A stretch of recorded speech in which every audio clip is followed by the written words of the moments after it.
Hello, everyone, and welcome to Freedom from Nigeria.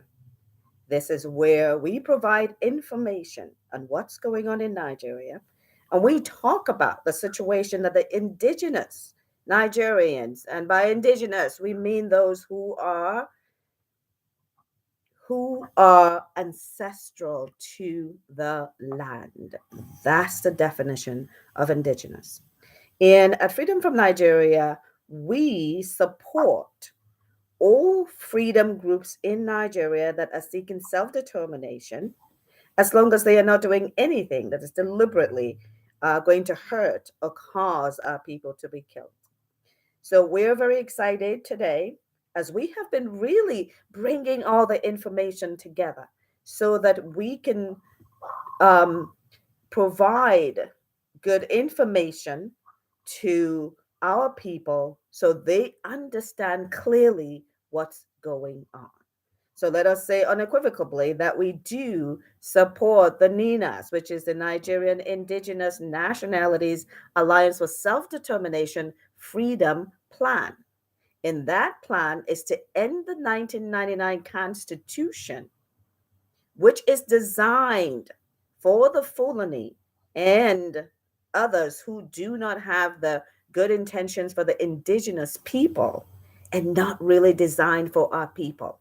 And then it is asking that we go to a referendum so the people can provide for themselves a constitution and a system of governance where they determine, which is called self determination, determine what they actually want to do.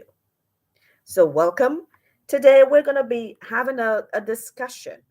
And this discussion is going to be centered around the Fulani invasion conquest of Nigeria is almost complete. True or false? I have a few people here with me, and we are going to be having that discussion because it is important for our people to understand what's going on in Nigeria. So I have Honorable Ogorako, I've got Dr. Kerry, and I've got Ngozi Arabweze, who is has a few organizations that are supportive of the efforts that's going on in Nigeria to free the indigenous people. Welcome, everyone. How are you, Ogorako? You can unmute. And welcome everybody. Good to have you. Yet Okay. another important moment of Georgia. Thank you again. Okay, Dr. Carey, you are welcome. And Thank you very much again. Thank you, everyone. Thank you, Honorable, and everyone. Dr. Ngozi. It's nice to be with you again. okay, and the Honorable Ngozi, you are welcome. And I know that you have some strong opinions about what's going on in Nigeria. Thank you so much, everybody, and welcome. Okay, so let us kick off the discussion, today and talk about how exactly can we tell if Nigeria has been invaded or conquered? What are some of those elements that we need to look at? But first of all, let's talk about what is a definition of conquer. And in the dictionary, it is said to gain or acquire by force of arms, right? And it doesn't necessarily have to be by force of arms, as we said, as we'll find out. But it means to subjugate a people, to subjugate a people. And what does subjugate mean? It means to bring under control and governance. It means that the people have been brought under control and governance as a subject. It also means to make submissive. So, bearing that in mind, let us kick off the discussion. So, what I would like to do today is to talk about the criteria. And as we go over each of the criteria, we'll talk about what the indigenous Nigerians had in 1960, before 1966, between 1960 and 1966. And we'll bypass the military rule and then we'll go to after 1999, when a constitution, which was said to be made by the people, was put in place. So we're going to compare and contrast. And then at the end of the day, we'll be able to make a decision to determine true or false. The Fulani invasion or conquest of Nigeria is almost complete. And let me add that once we've talked about the criteria, we will move on to kind of look at what else is coming up for the indigenous Nigerians. And that's going to be in the amendments. There are some very disturbing things in the amendment. The first disturbing thing, of course, was RUGA, and we'll talk about that a little bit. And then the second disturbing thing is the amendments, which is now taking it to the state level. So let's talk about governance. And any one of you can kick that off. With governance, how were the indigenous nations governed between 1960 and 1966? Who wants to kick us off with that one?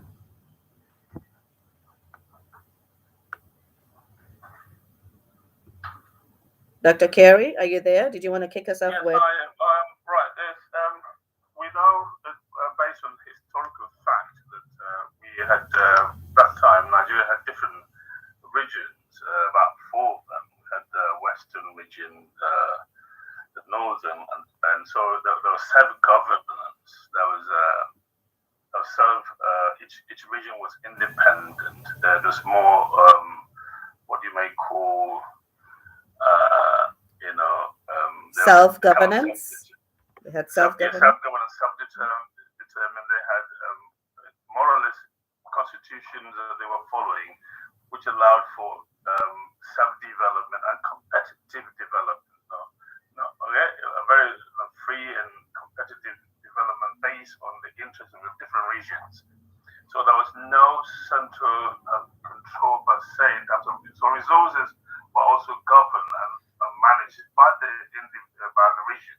Okay, if we can just stick to governance, let's just talk about governance, because there's a lot to unpack with governance, right? Because so we had the different regions. We had the northern region. We had the ones the south. I think that the governance was self-determined. Right, and we had the regions, right? The regions, and they were autonomous, right? As we've seen, right? Because we do have that video from Amado Bello where he clearly stated what it was going to be, right? It was going to be self-governing and autonomous, right? What about elections? Did they have their own leaders? Honorable, you can speak up, and you guys can speak up too. This is just so that we can have that discussion. I think the history of Nigeria is there on the fingertip of anybody. Google yourself, and then you see how things have gone before now. Nigeria was almost a four-country, not too far from what we have in the United Kingdom here, with their independent leadership. Unfortunately, there were issues as well that was all going. However, it's part of democracy that's supposed to work itself out. The differences or the issues we had, and it wasn't even different from what we had even in the United Kingdom. There were Northern Ireland that had their issues. So that did not make the United Kingdom to be unified the way Nigeria came to be. Well, we still call ourselves Federal Government of Nigeria. Federal government. When you say a federal government, it means a federation. And the federation means the component bodies have their different constitution that makes up that federation. Unfortunately, today, I've always said it, no state has a constitution. What the state has is laws.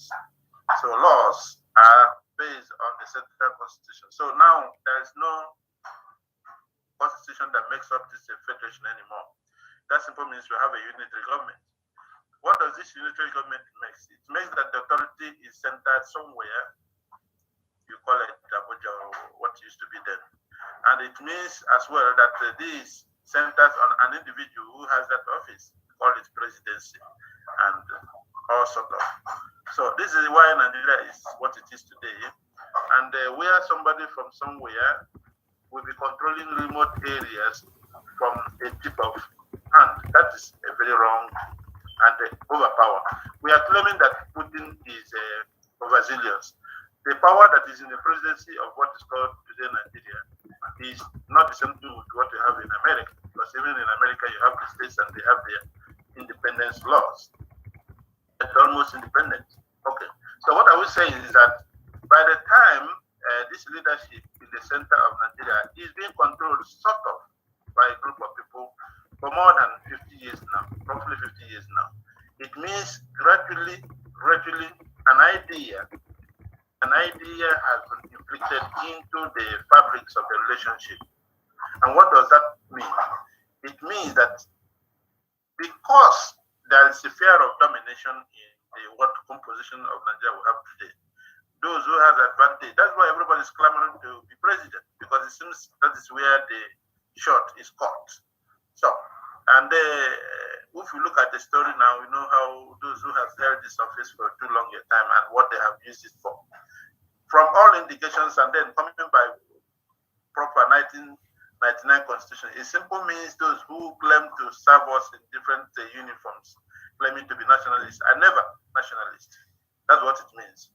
Because if they were nationalists, what we have today as a constitution supposed not to be, and they should have known that this will not serve what we call today multi-ethnic, multi-religious, and multicultural Nigeria, unfortunately. So what we're saying today is that there is an agenda that happens somewhere, and people have used this overpower in the presidency to advance it. And this is exactly what we have in the constitution, which is what is being amended today in whatever way, just to catch whatever has not been caught before now. And brother, this is an issue we must have to look into. Thank you very much. Thank you very much. So others comments on what Honorable has to say about governance? Yeah. In addition to that, one of the benefits of regional government at that time was that there was equal representation. There was also the interest. I mean, the development, the governance was such that it allowed for development at regional level, and such that it made Nigeria. So no wonder we had cocoa, we had groundnuts pyramids in Kano, for example, in the north. We had hides and skins and so on. So Nigeria was quite productive and was able to export groundnuts, palm oil, cocoa, because governance was done at the regional level with the interest. And in terms of education, it also helped in terms of education as well. So that's what what it was in those days that made Nigeria great at that time. There was less, as Honorable said, there was less agitation for self-determination. There was some elements of agitation in the north, in the central part of the north, because the minorities were actually then subjugated to the caliphate, because when the colonial, even though it was regional, the northern region didn't allow the middle belt to self-govern. So there were a lot of agitations actually, and so on at that time, but not as divided as it is now. Yeah, just wanted to chip in. Okay. That is great. Now let's talk about something else on that list that we have that we're looking at as to what else we can look to determine what really is conquered or not. So if we look on the flip side, right, we're talking about the fact that we had self-determination, we were autonomous, and now we're talking about a federal government where everything has been folded in. So there are no longer those regions or nations that existed. So those indigenous nations don't exist. So I'm going to ask you guys a question. Does it exist in the states that we have today? Do the indigenous nations exist in the states that we have today?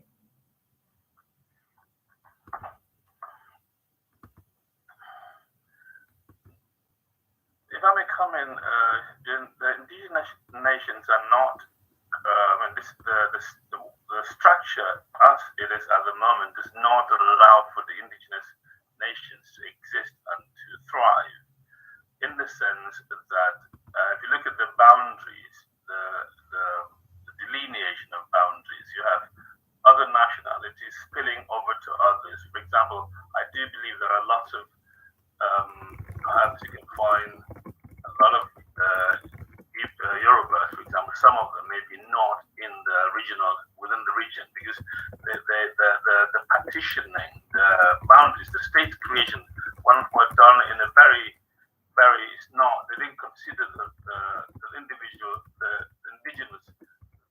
regions. All right, so they're not represented by nowhere are they, because, for example, the constitution has been skewed in such a way with the central control. The police, during the true federation, the police were regionalized. You had police in different regions. Okay, but now, of course, it's centralized. So the government, so the state government don't have control over the police, for example. Neither do they have control over the military. However, as you will know, the Sharia police in the north, okay, they're kind of regionalized, or at state level. So on one hand, so it's been skewed to favor the north, okay, what the so-called north, where the Sharia law north is, whilst the other parts of the countries do not have any police, any form of control per se.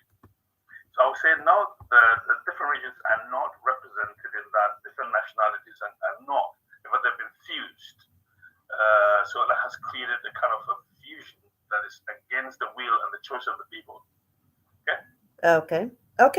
Now let's move on to the Constitution, right? Let's move on to the Constitution.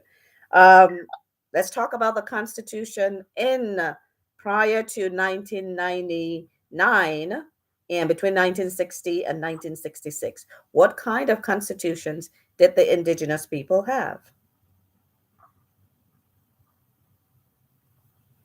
If I may come in. Yes, go ahead. Yes. All the three main regions that formed Nigeria at the independence had self-made constitutions. That's a constitution that was consulted among the people, agreed and chosen by the people. It is a constitution that respects their culture, their values, that understands even the realistics of such areas. However, it is this identity that comes up to create what we had as Nigeria of then. However, this issue was disregarded when, after 1966, everything changed and it continued that way. And unfortunately, it is on these wrong foundations after 1966 that all the so-called amendment is being called for today. And automatically, he said, when you make a foundation in a wrong foundation, every effort you make on top of it definitely is bound to fail. That's exactly what we have in the affairs of Nigerian Constitution as of today. All these jokes and plays, they know, first of all, that the National Assembly were not actually elected to represent, to make the law for the people, to make the Constitution for the people. It is the people that will make the Constitution, then the National Assembly will work on this Constitution to make the laws, not the Constitution. Anytime it has need for Constitution, it's supposed to go through, first of all, the Constitution itself is supposed to go through a referendum, people's plebiscite to say this is what we want. Actually, this was not done. Decree 24 is never a way to give people a Constitution. And that people may have kept silent all this long does not mean that they were silent. Every effort has been made to challenge the autonomy of this draft as you have it. However, people in government, even those who may have played along in the agitations against this, whenever they find themselves in government, they start to play lip service to it. However, what we have today is not made by the people and cannot be accepted by the people. That's what we're saying. Thank you. Absolutely. Anyone else have a comment about the Constitution?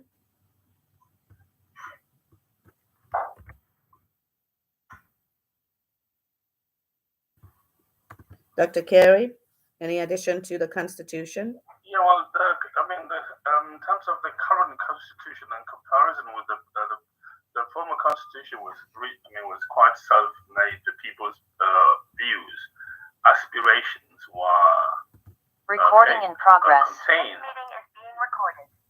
Yeah, so the people's aspirations, the original aspirations, were contained in there because it was self-governing. So of course, the interests of the people, the aspirations, the developmental needs of the people were considered. But in the current constitution, that completely has collapsed in the sense that it's as we all know, in contrast, the current constitution is skewed to have to give control to the elite. And when I say the elite, first, primarily to the elite that are sponsored or enjoy the backing of the caliphate. So it's not the people's constitution.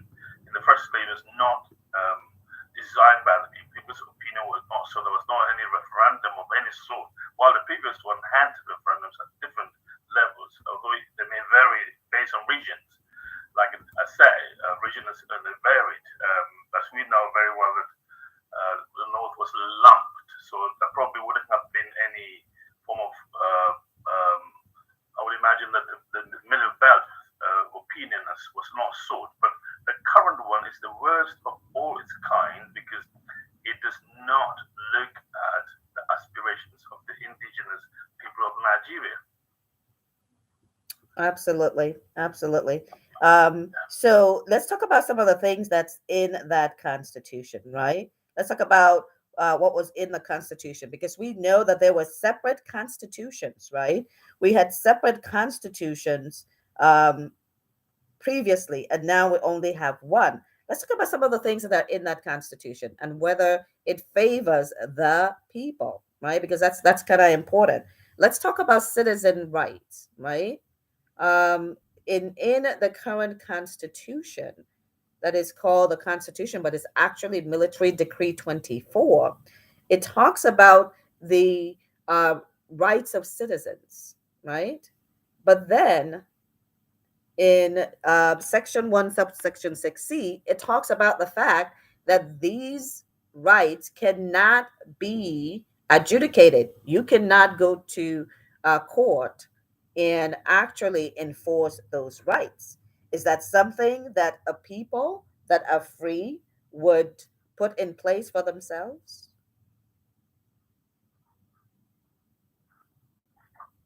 And Stephen, you can go ahead and answer that. We're talking about the Constitution. Stephen, are you there? Oh, I'm sorry. Yeah, are you there? We're talking about what's in the Constitution, right? It's one thing to have a Constitution, but it's something else to talk about what's in that Constitution. And in the 1999 Constitution, that is supposed to be by the people, for the people, the rights to benefits has been made so that the people cannot go to court and enforce it. Is there something that a free people would do? Would they negate their own benefits?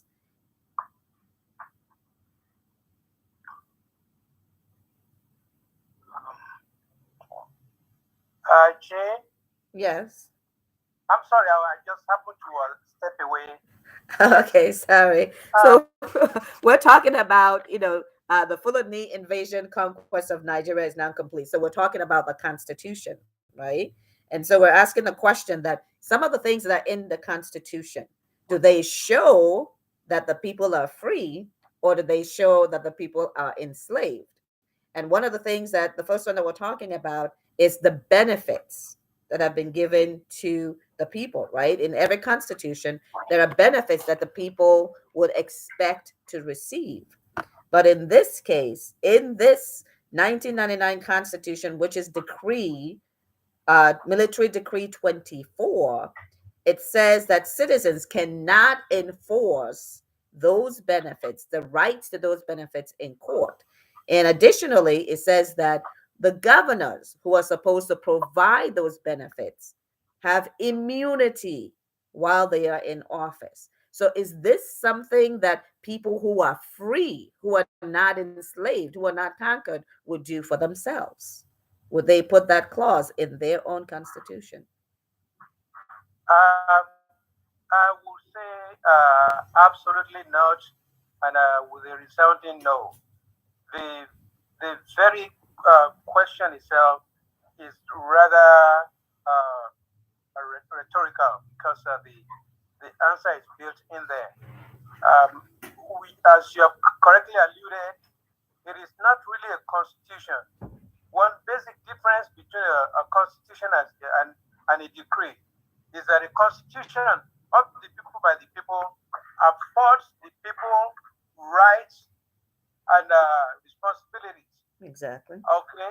A military decree, on the other hand, which was created by a dictatorship, only provides privileges. Okay, only provides privileges. Now, to the extent that the so-called constitution does not afford the people the right to seek legal redress in the court of law, let you know that there is a fraud in the creation of the document itself. Absolutely. And it's not a document created by the people. Absolutely. Yes, it's just a continuation of the dictatorial form of government with agbada rolled over it, over the green uniform. And there's no illusion about that. Yeah. Okay. Okay.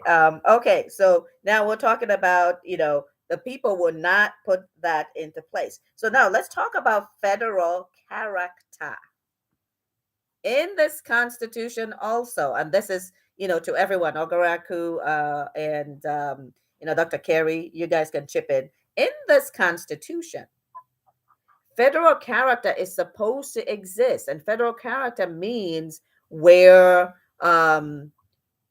there's a representation. There's a representation of all the groups in the government, right? That's supposed to be, that's supposed to happen. However, once again, in this constitution, federal character is not enforceable. So I'll ask a question again.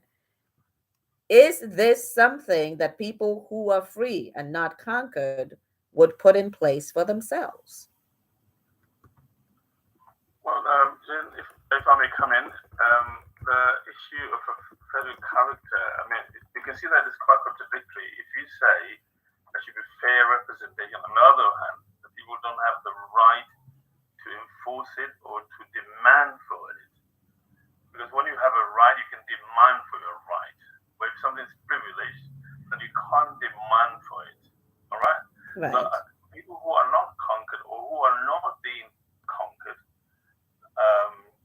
because some may argue that they have not been conquered. Some may say they're being conquered. So, okay?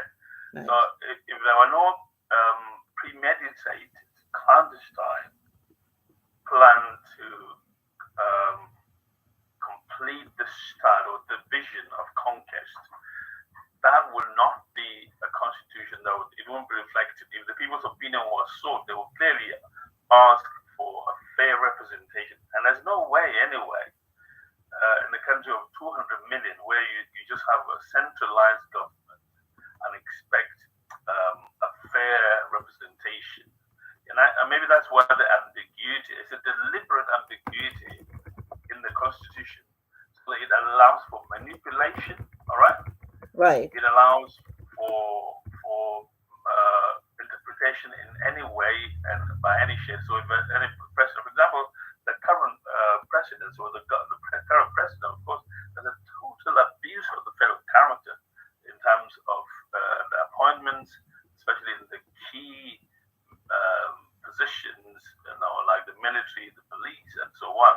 So it's being skewed. I think it's a deliberate ploy with a view to complete the conquest, and that's why it has been made quite ambiguous and fluid and flexible to ensure that it could be manipulated by anybody who came to power, knowing that there's a lopsided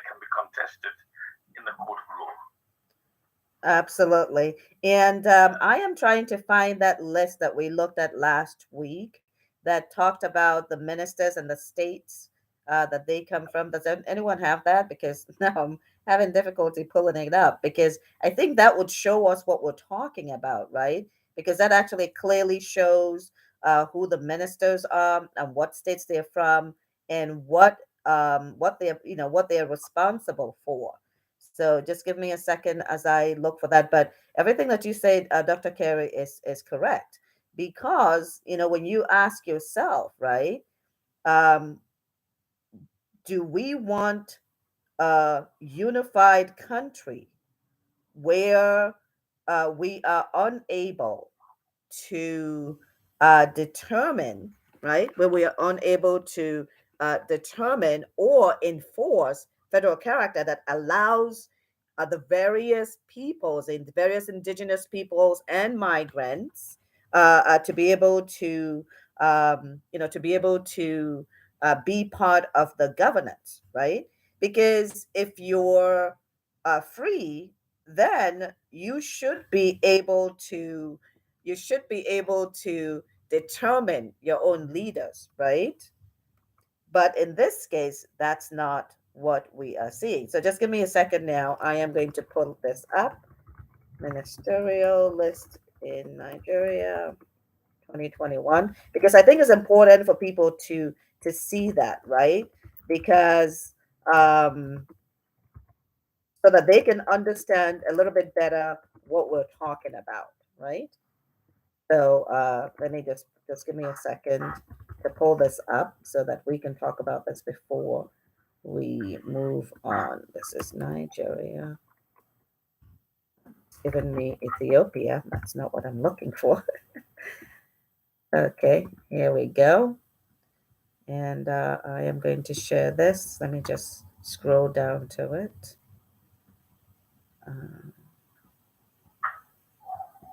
Okay, I keep going to the one. Sorry, I keep pulling up one that does not actually um, give me what I am looking for, where we can actually see the list. Okay, we'll come back to that later on, because we can then talk about, the states. But now let's move on to talking about the assets of the indigenous people, the assets of the indigenous people.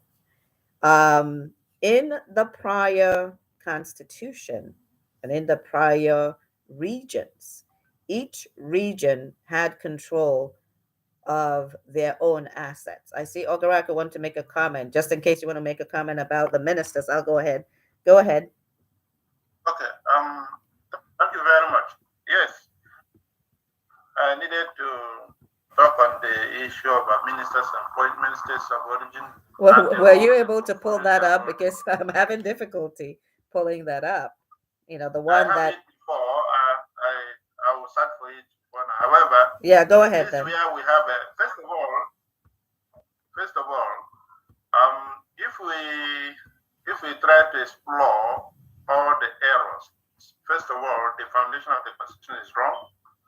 It cannot be given to people by decree. Again, going by that, if you go by the content of this constitution, you know that it was not meant for the people, rather it is meant to conquer the people. And that is why a lot of power has been concentrated on just like the military leadership will have, where the power rests on whoever is the head.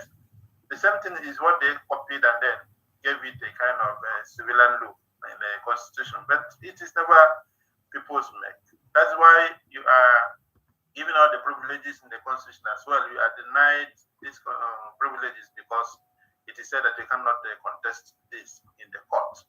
And that is why even all the effort that has been made to contest the legalities, the substantiveness of this constitution has always continued since 1979, not today. 1979, this struggle started. Okay, so what happens there again is that the content and the substance of the constitution was never meant really to serve the people. The questions asked about the appointment, they will tell you every state has one minister. But holding what? How come one area, one region in Nigeria has all senior ministers, while some other ones can produce only junior ministers? Where does such a thing happen? What gives people the same people who are having this senior ministerial appointment are the same people who are using lower YA qualification to enter to high institution in Nigeria? How come in terms of quotients they are poor? In terms of management and then in terms of leadership they become superior? What type of question is that? Yes. That's a simple question. Yes. Then again, how come ministers, all the a given region has only senior ministers? None of the ministers from that area is a junior minister, but senior minister. That's one thing. Again, what portfolios are they holding? Somebody is the chief commander in chief as well as Minister of Petroleum. He's supposed to be the most, by Nigerian context, the most important minister. Okay. And then look at the Minister of Justice, Minister of Defense, who are holding all these offices. Right. It's not a matter of saying that every state has a minister. That's what the question is. What's the substance of the offices? What portfolio are they holding? Exactly. What relevant are such offices even in terms of reintegrations and the defense and every other aspect of essential aspect of governance? Because when they see your office is irrelevant, then it makes little no meaning. So that's on the issue of appointment on where they are coming from and the office they represent. On the issue of Ukraine, yes, some people had this in mind, either by deed or act, it is being done. Because by the time you force people, we have our neighbor here, Ghana. Ghana was ruled by military leadership for a very long time. Not too far, not the difference is not much from that of ours. JJ always ruled for a very long time, almost 20 years, if not more. Before he handed over, he went through this referendum and people had their constitution for themselves. And that's why the country is as smooth as it is today. How come our neighboring country here, somebody knew what it means to go through a democratic process in making a constitution? In our own case, somebody felt only a decree before give us that such a thing. It is disrespect to the people. And unfortunately, it's like people are containing it. And just like one elder statesman in Nigeria said, he said some people in Nigeria does what they want, other people grumble. And then Nigeria continue to grumble while they continue to do what they want to do. What they want to do is the conflict you're talking about.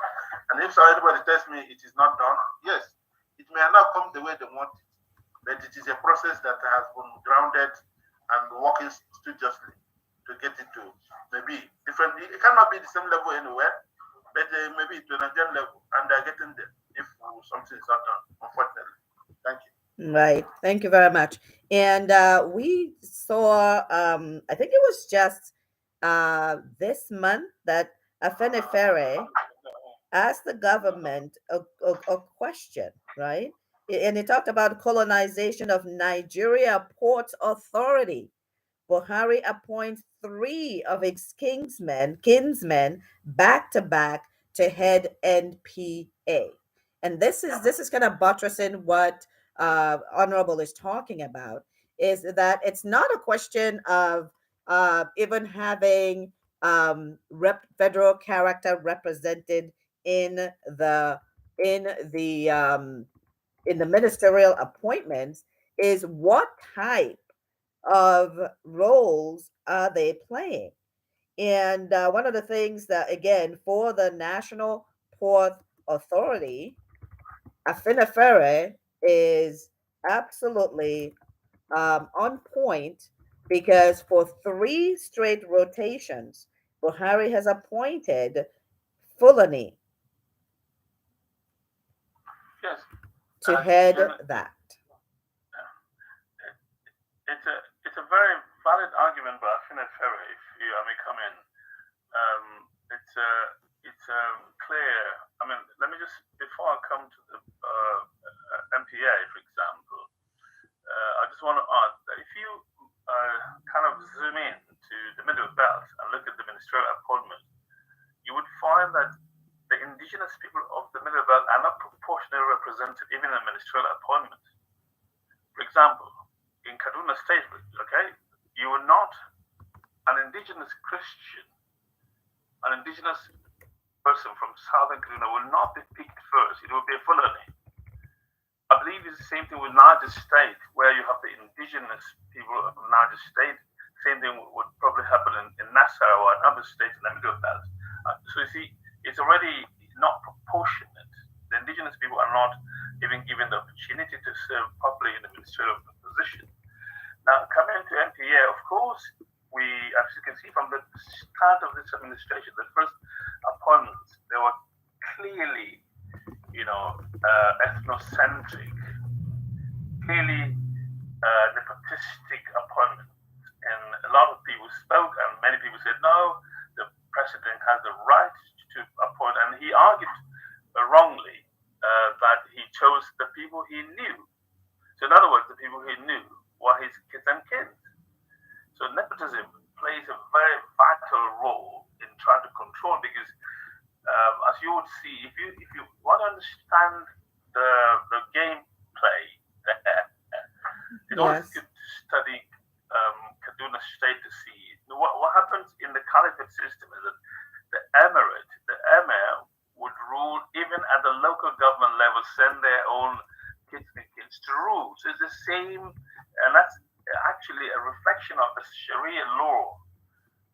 Because I wanted to see that it's intertwined. Don't see politics in isolation with the Sharia, law itself in Nigeria. If you ever want to separate the two, then you will not understand the ramifications, the complexity of the subjugation.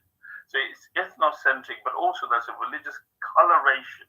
The only way to make it work is to bring the religious coloration. So appoint only predominantly, first and foremost, Fulani. Of course, a Muslim Fulani. And if you must appoint anyone that is not Muslim, not Fulani, there must be, for example, Hausa who are loyal, who are Muslim as well. So that's the second category. Then before you think about the indigenous people of Nigeria, the other nationalities. So it's definitely the NPA appointment. It's a clear, nepotistic, ethnocentric appointment. It's not based on seniority. It's not based on competence. It's based on simple, a myopic approach to conquer the indigenous people, because the ports are not in the north anyway. The ports are in the south. So if there's anybody who understands the ports, should be people from the south. It's the same thing as the oil. Absolutely. Right? Absolutely. The likes of, absolutely. So it's the same thing with the oil. Oil is in the south. And why is the north controlling the ministerial appointments there? Why are they controlling the NMPC? Why? Okay. So this is a clear case of conquest, political conquest, ethnic conquest, and economic conquest, and of course using religious clout as the main weapon. So I pause here. Okay. And as you talked about the oil, one of the things that we've constantly asked the question is, the oil is in the South, but there isn't one single functioning refinery in the South, right? We had the refinery in Kaduna. And now, as you've all heard over the past couple of years, I think it was last year, that an agreement has been made with the Republic of Niger to refine Nigerian oil, while we still have no refinery in the South where the asset belongs, and the asset that belongs to the ancestral and indigenous people, right?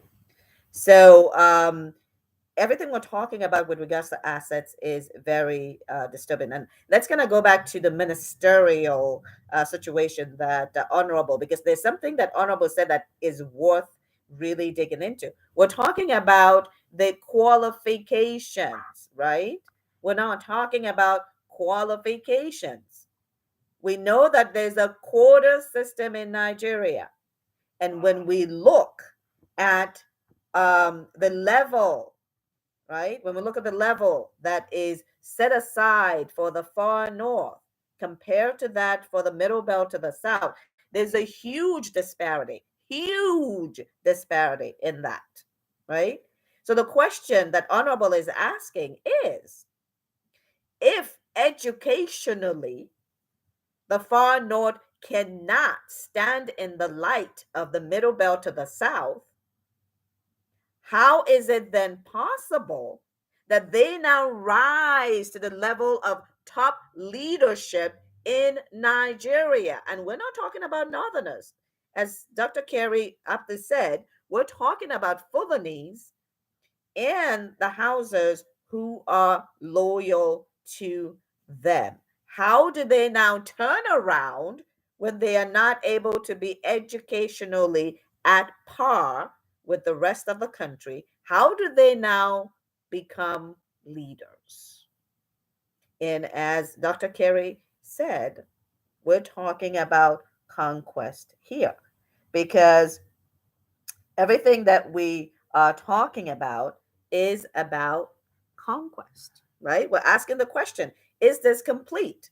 So we've talked about the governance. We've talked about the fact that the indigenous nations that existed, right? We had the Western region, the Eastern region, the Midwestern, and the Northern region, right? And there were a couple of other regions that were supposed to be carved out as well, including the Middle Belt. Those have been collapsed. So governance, they no longer, right, govern themselves.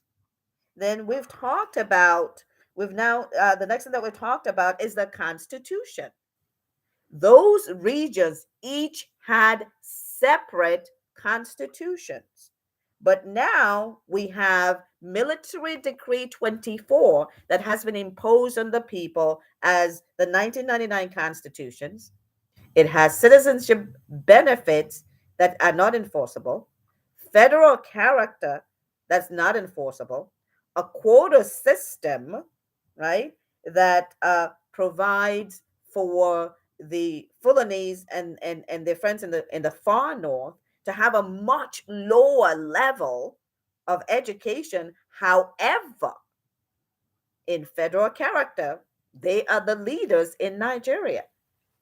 It's no wonder that the world says that the Buhari government is the least successful economic government, period, right? Because we have people that are leading the country. And then now we've talked about assets. And we need to talk a little bit more about assets. We've talked about the fact that the oil is now controlled by the federal government. And we have that exclusive 68 item list that have moved all of it into the federal government. So let's talk about, we've talked about the fact that there are no refineries. Let's talk about, with regards to assets, how the assets are being divided, right? How is the revenue from these assets being divided? Are the indigenous nations able to dictate how that happens? And any one of you can answer. Are they able to dictate how that happens? Ngozi, are you still with us? Yeah. Go ahead. Go ahead. Yeah, on the contrary, they don't have much of a say. I mean, that's what they call revenue formula. Is shared by the first, of course, the big pot is shared to the states, and because it's been skewed to make the states, it's based on the number of local governments. And clearly, Kano, as we know, there used to be with Jigawa, has been split, and yet Kano has one of the most largest local governments. So if the criteria has been done in such a way that it's not going to favor the indigenous people of Nigeria, because in the final they have more local governments that have been fictionalized and created deliberately to skew to ensure that they have more resources shared to them than the ones in the south. That's to start with. Secondly, the other sharing formula, percentage, where they should go to the those states that are deriving, where the oil is being derived. I mean, what they get is as good as stimulants and nothing else. It's like crumbs given to them. They don't have a say, because the only way they could have had a say if they had an independent assembly, let's say, southwest or the south or southeast have their own constitution where they make their demands. And so look, this resource is our resources. We are going to mine it, we're going to refine it, and then give a certain percentage to the center. For example, 20% goes to the center. So I mean, in the summary, they don't have a say. And it's not a fair representation, it's not a fair sharing of the resource. So the resource control is in the hands of the center and clearly controlled by the North.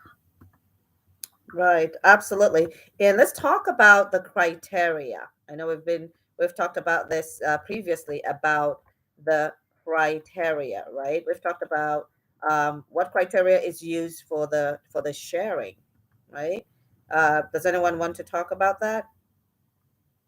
The criteria for the sharing that they use, right? Because we've got 3 of them that they use it. So I'm just going to name them, and then we can have a conversation about that. One of the ones that they're using is land size. The other one that they're using is population. And then the third is local government areas. Let's talk about that. How does that work out for the indigenous people that own those assets? Your thoughts?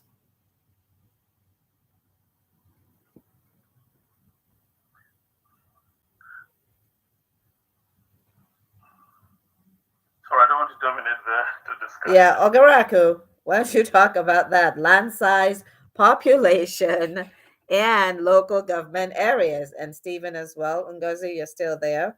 How does that favor the indigenous people?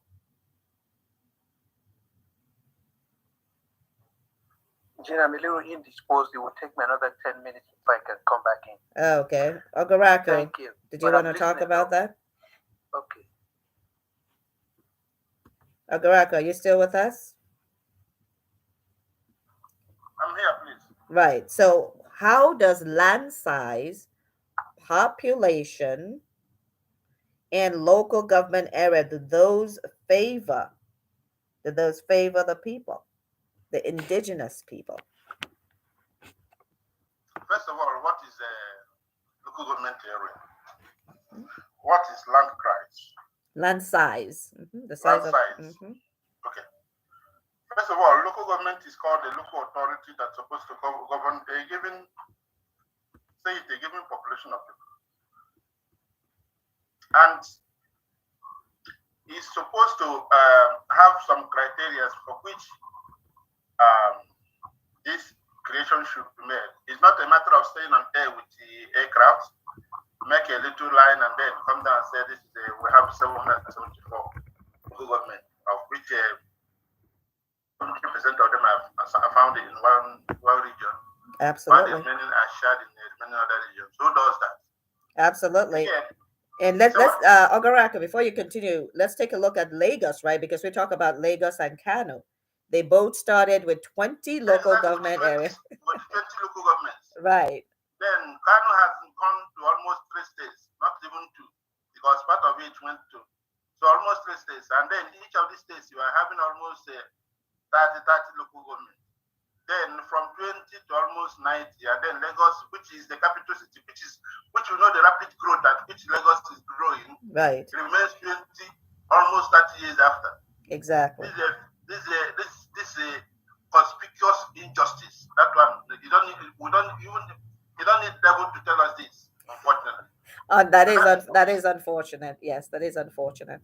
Very unfortunate. That simply means what we call creation doesn't follow any criteria.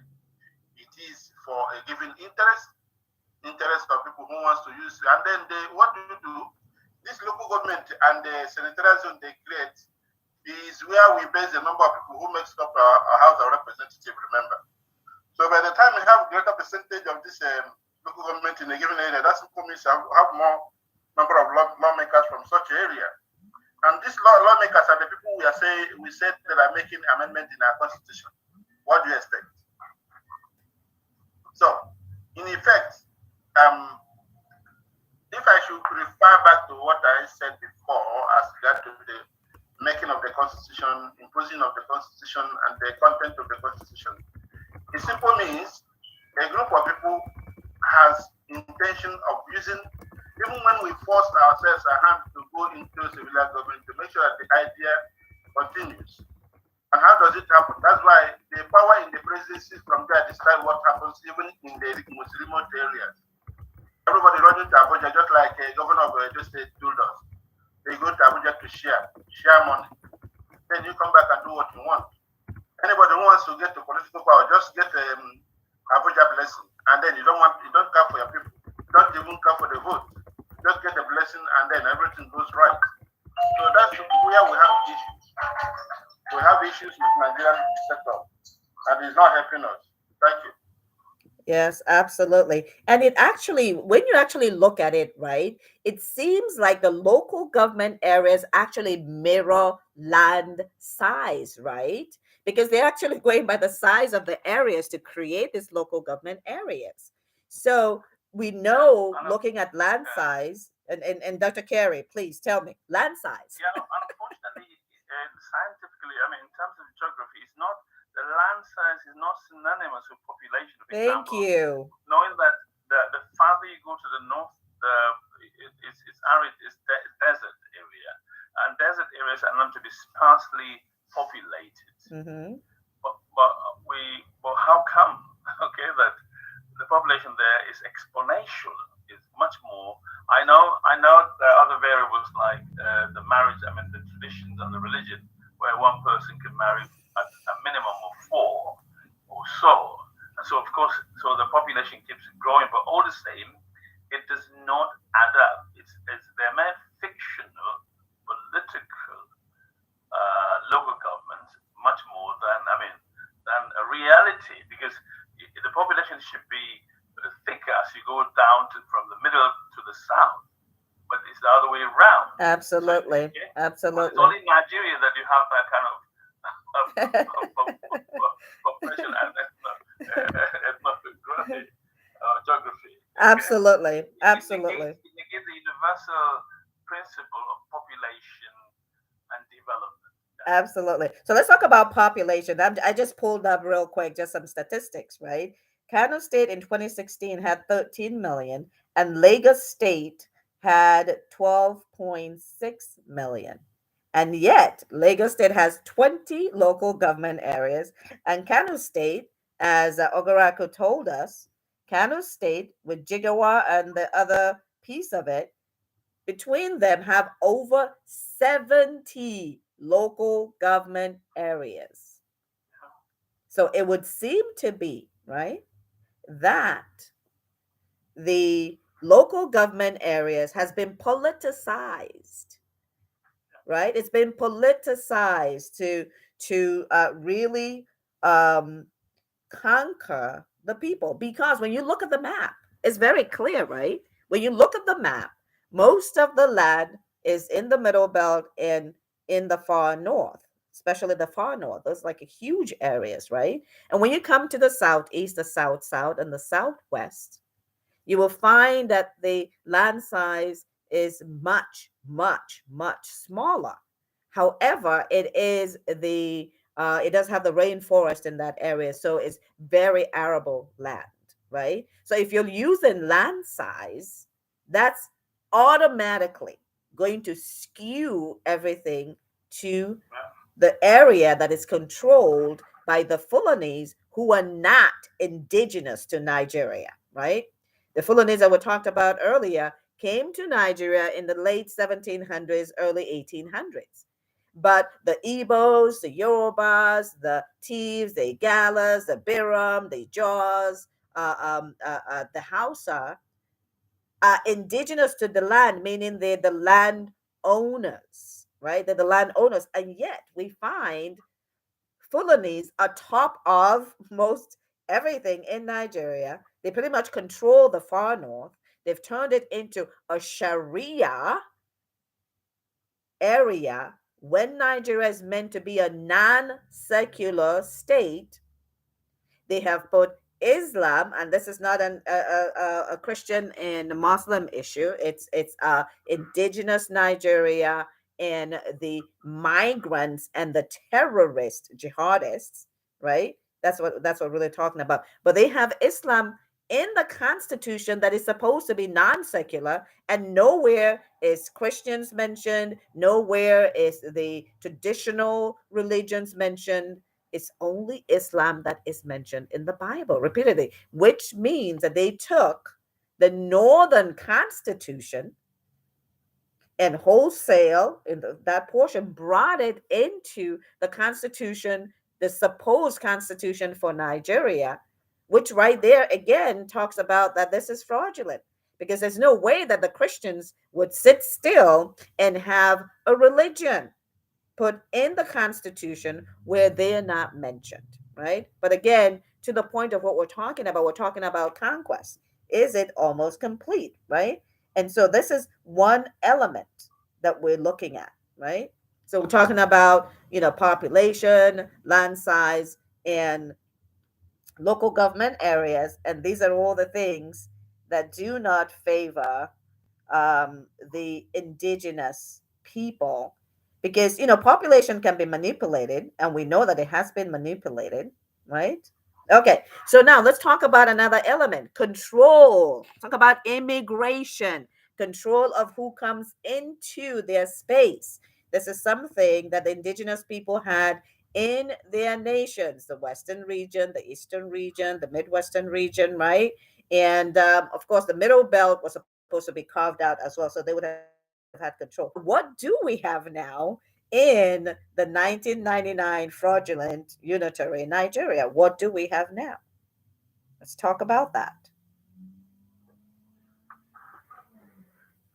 Yeah, in terms of control of immigration, what the current government is doing is to bring the principle of free movement, they call it. But they first talk about the ECOWAS treaty, the right of free movement, to justify why the Fulani, for example, can move in anytime, anyhow. As we discussed in the previous discussions, the open door policy of them coming and getting the residency and the border, and also the porousness of the borders. If you look, even the time where the president said to have shut the borders in the south, or southern borders that are always properly controlled and monitored. Right. Over and above the northern borders, that border, especially with Niger Republic, because as far as the presidency or the president is concerned, Niger Republic, they're kids and kins of Katsina, Kano, and Sokoto people. So the borders are so porous that these people can come in anytime, anyhow, without being checked. Absolutely, absolutely. And to that end, I think let's go ahead and share that video and see what exactly Bauchi governor had to say about. Is how it needs to work. But help us understand this. First of all, has your state, you're not one of the pilot states, are you? No, we are not one of the pilots, but having seen that we are in that part of the savannah and in Nigeria, and of course we have most of the pastoralists in our state, we indicated our intention or our interest in the program because we believe some of the mistrust and suspicion surrounding the very nice program could be assuaged, and of course we will participate in a manner that will bring the best in terms of global best practice. We are engaging the Netherlands and other countries to come and help us do this in a manner that at least it will boost our economy. We have so many reserve land and we have so many forests that are not being used. Some of them are even being used by criminals, hooligans, and charlatans, where some aspect of criminality has been provided by that forest that is called Lamembora Forest and the Yankari precincts. So outside the agitation or advocacy of the environmentalists and those that are more concerned with the fauna and flora, will be able to provide a salutary effect to the country because we have over 3,000 square kilometers of land that is in the savannah, in a lush vegetation that can be used for this kind of program, even to serve the nation. And while we are doing it as the federal government has conceived it, we want it to be private sector driven, and we'll bring those who are more familiar with it. Okay, if you say, because I mean, everybody, we want to see that these killings end and there's peace and then people go about their businesses peacefully. Everybody wants to see that. But when you say that you want it to be private sector led, we understand that the government is going to provide 80% of the funding, the state to provide 20%, and then provide the land. Yeah. How is that going to be private sector led?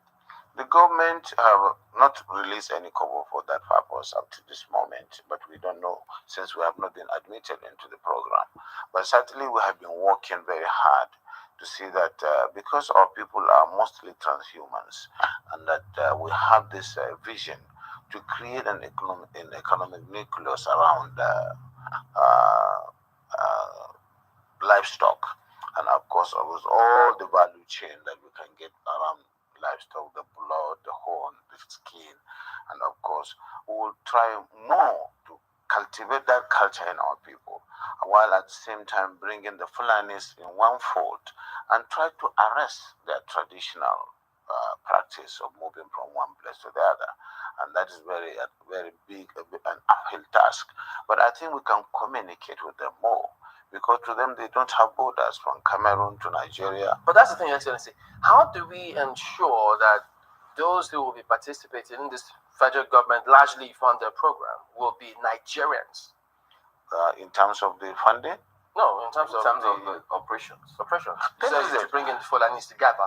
When Fulanis from other countries. The issue of misconception, I see there is a lot of mistrust and misconception with regards to the Fulani man. The Fulani man is a global or an African person. He moves from the Gambia, from Senegal, and his nationality is just a Fulani man.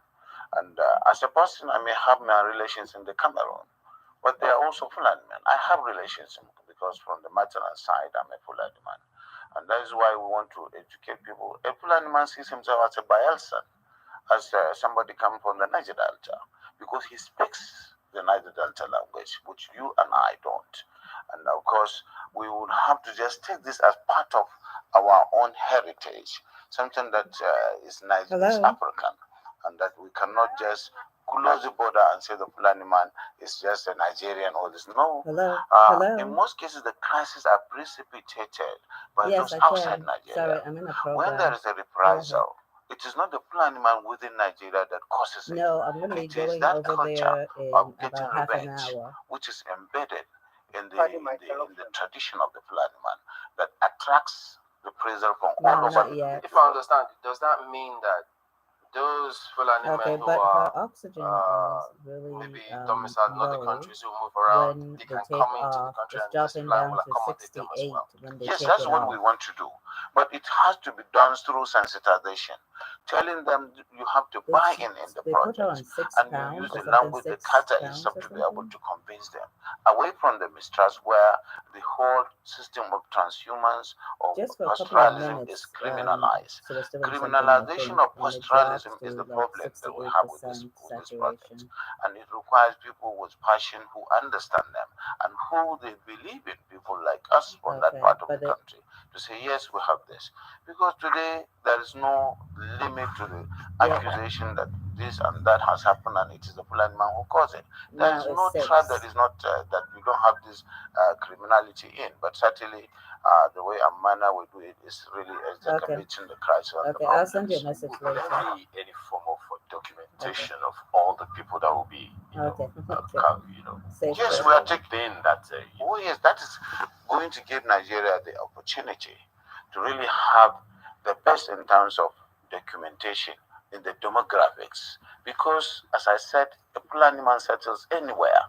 Okay, sorry guys, I'm gonna stop this. Just give me a second so that we can talk about this. Let's talk about this, please. Let's talk about this. Immigration. All Fulanese around Africa are citizens of Nigeria, is what he said. I would like, please, somebody help me with this. And they are going to be brought in with federal government money and given land and ranches. Comments, people?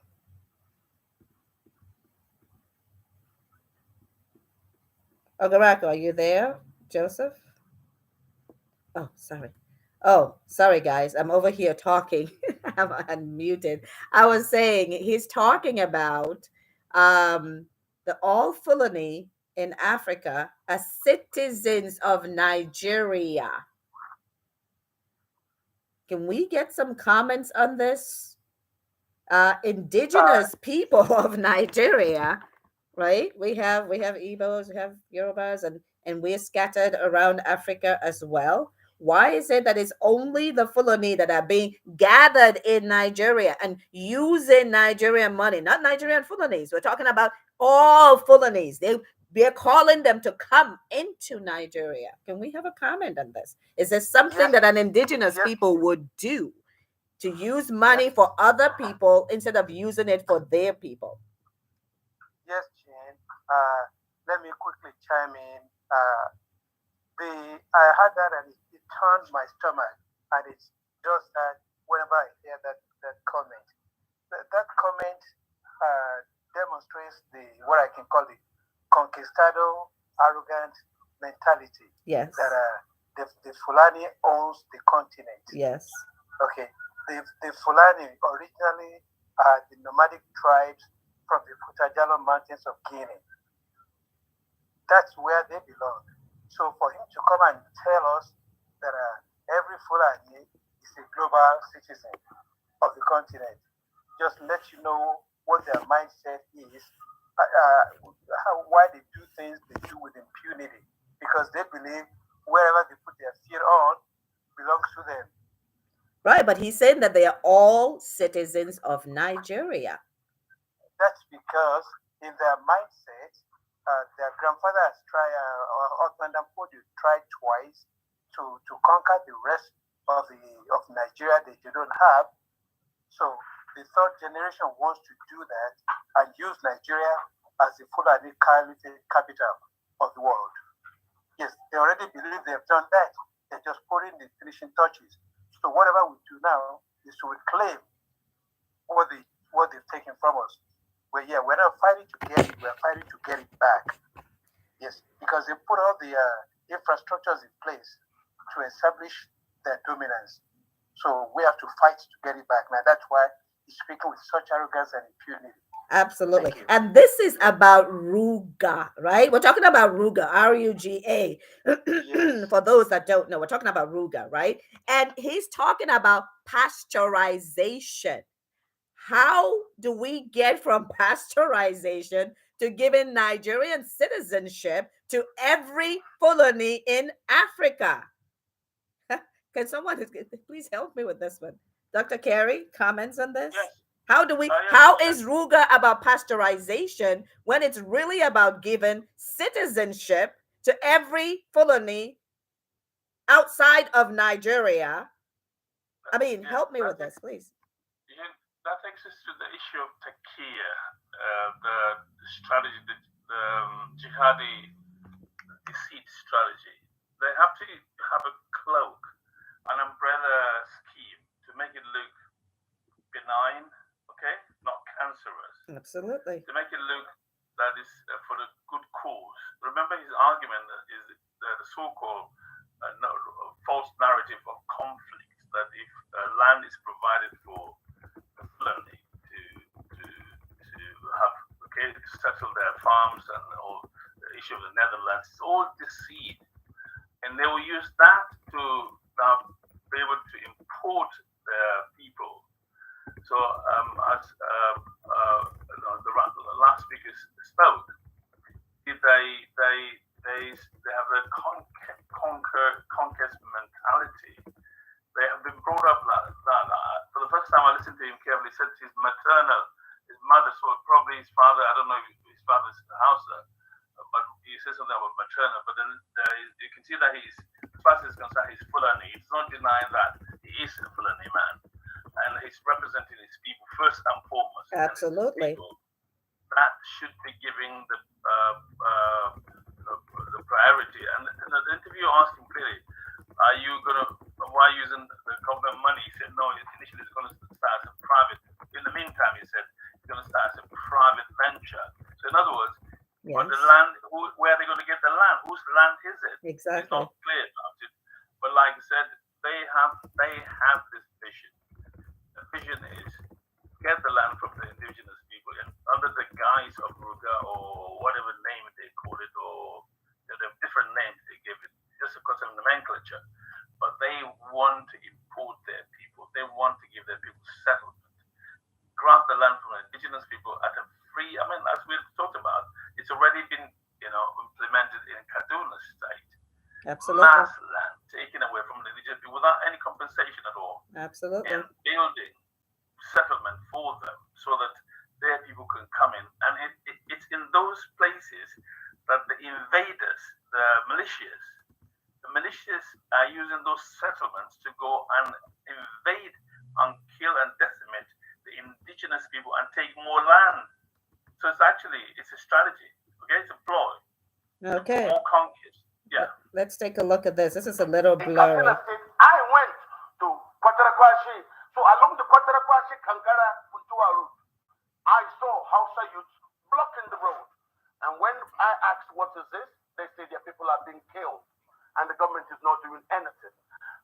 I noticed that a lot of the herdsmen that I talked to, they don't speak English. They don't speak Hausa. Because I said, hey, Mutumina, they said, keep quiet.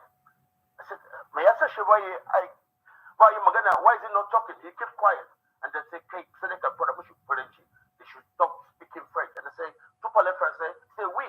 He starts feeling comfortable. And as we continue to talk, I found some of these people are from Mali, some from Mauritania. Now, what we are saying is, and we have a settlement built for imported populations, because as I'm talking to you right now, there are no Nigerians from Kano, from Sokoto, from Katsina applying to be moved from their current homes into bushes somewhere else. It does not exist anywhere in this country. So we see a strategy to import populations from the sub-region and then use them to displace and alter demographics.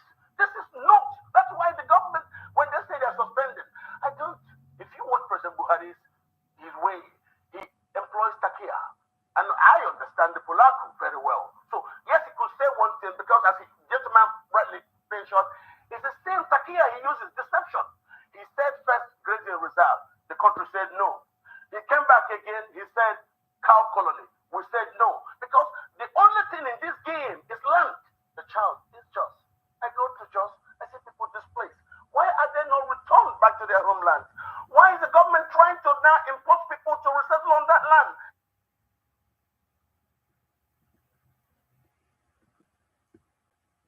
Okay, let's stop sharing. Okay, I was just trying Before to make you go that. to bed tonight, eat 1/2 teaspoon sorry. of this before 10 p.m. and Need to electrify stop your this. metabolism by Okay, guys, sorry about that. Okay, so I wanted to share that to buttress what Dr. Carey is about. And you heard him talk about tekia, which is lying and being absolved by God because you are lying for Allah, right? That is what that means. But let's talk about what he has to say, which is what we're talking about, right? We have over 4 million, maybe over 5 million people displaced from their lands in Nigeria currently, the landowners. And they have been put in internally displaced people camps. And Dr. Carey, you had given us some information about that not too long ago. The IDP camps. They are moved from their ancestral land, put in these squalid situations with no homes, no toiletries, no food, nothing, no compensation for their dead, no compensation for their destroyed farms, right?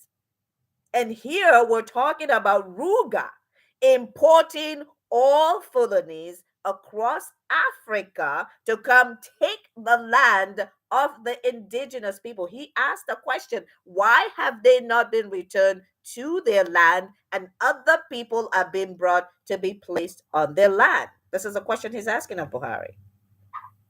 So I ask you guys, Is that something that a free people will do freely to bring other people onto and give them their ancestral land, right? And displace their own people and condemn them to be in IDP camps? Or is this what an invasion and a conquest looks like? Ogaraku, are you still with us?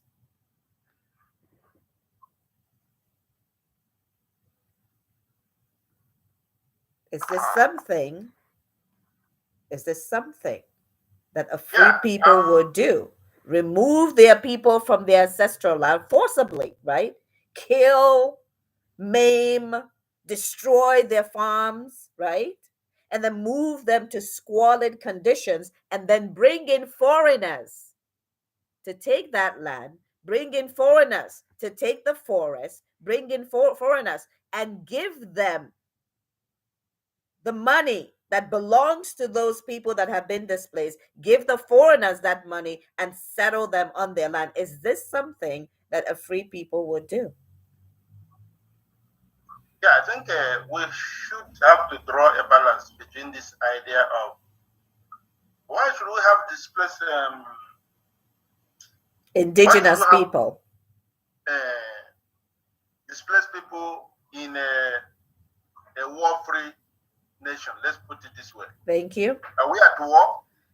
Yes, it looks like it, doesn't it? We know Ukraine at war, and we can be looking at the humanitarian corridors. We'll be looking at settlement zones, maybe in and outside the country, mostly outside the country. But Nigeria, are we at war? If we are at war with who? Then if we are not at war, why should our people be displaced? That's one simple question. Another issue is that just like the rightful question somebody asked, who is looking to be in the area where I am born? If you are not in your homeland, you are a foreigner.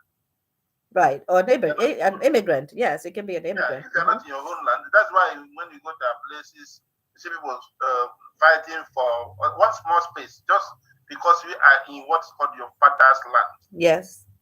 Who is looking for displacement? Who?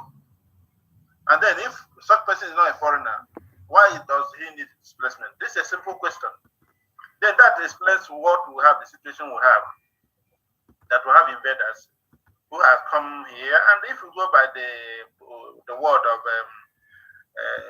Danjuma of today, because we still know the role each person played, Danjuma of today, Chuflos Danjuma of today, he told you that the government collude. I'm quoting a former chief of army staff. I'm quoting the former minister for defense. I'm quoting a non-Nigerian politician, as the case may be, elder statesman. He is telling us that the government collude through their forces of power to get these people, some people to take our places and then get our place displaced. That's a very dangerous trend. And this idea did not start today. That some people, either because of a place of responsibility or job they do, keep quiet does not mean that they accept the fact. Our people are being eroded day by day just to allow some people in. And then what is this idea of ECOWAS free movement? There's certain things that are done in some other places for what you call it, for good motives. Sometimes we do it in Africa just to take advantage of it. All right. Free movement in Europe simply means you as an European can travel to another country, you stay there 3 months, and you must leave. Is that true? And then return back even if you need to return back. But after 3 months, you must leave. That simply means you are a visitor. But on free movement, where somebody comes in and then he is given what they call it, citizenship from entry. And land. And land.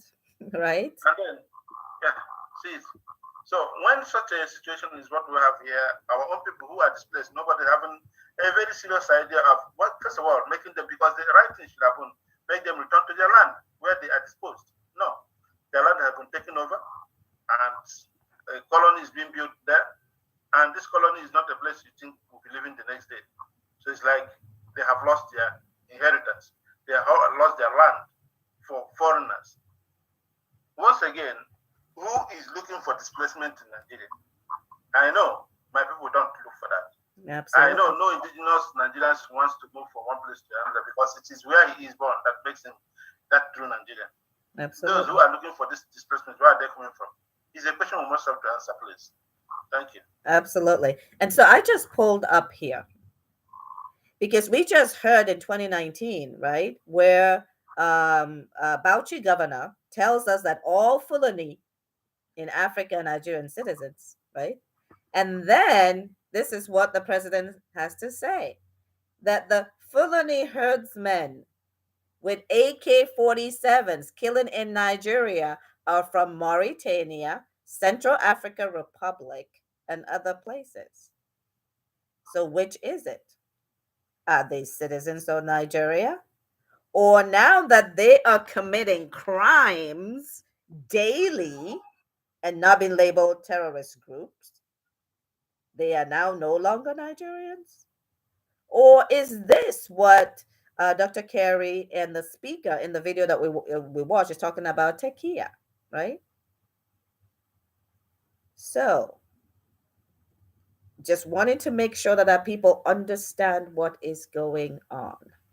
It is important that we understand what is going on because we have a situation where all Fulanese are being called in from around Africa. Now remember, in 2017, their number was estimated in total at 25 million, but somehow in Nigeria, they are now 50 million. And that's including those that are in Cameroon, those that are in Gambia, was 25 million. But now the government of Nigeria is telling us that the Fulani population in Nigeria is now 50 million. We've talked about changing of demographics. And the video specifically mentioned the fact that these people are being brought in to change the demographics in Nigeria, right? So this appears to be an invasion or a conquest, right?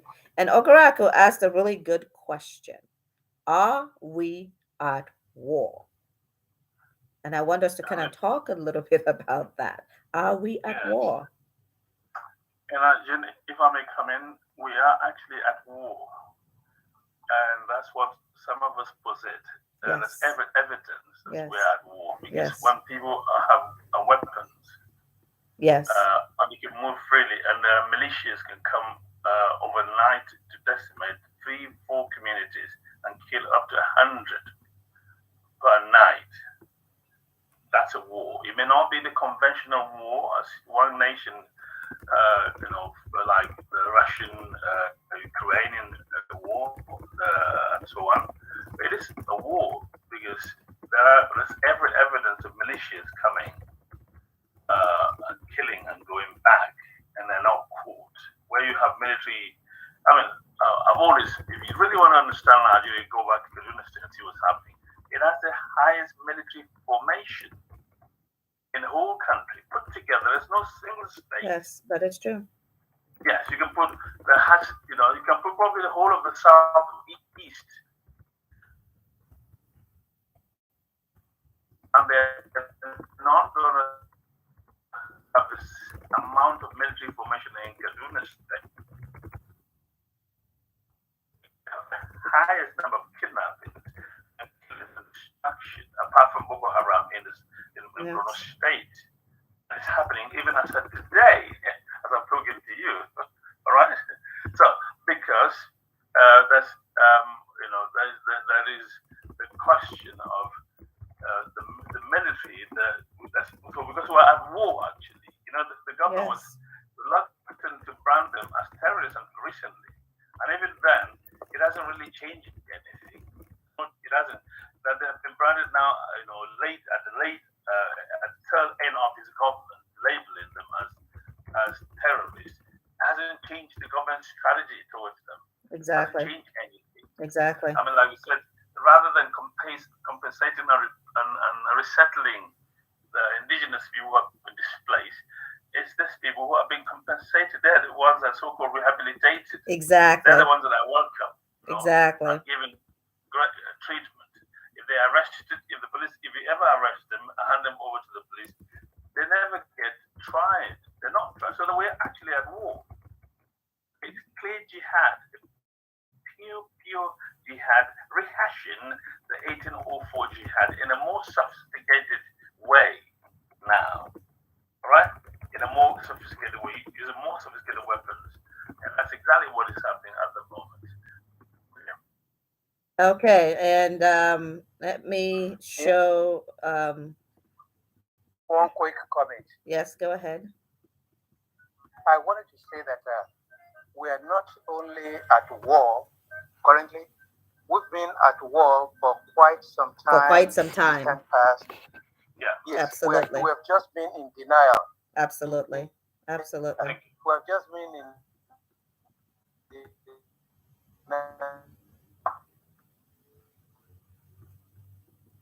Absolutely, you are correct. That's why I tell people at the grassroots level that I deny that there's some atrocity. Choices. You can wake up and smell the coffee or choice is less. Yeah, people have just been in denial.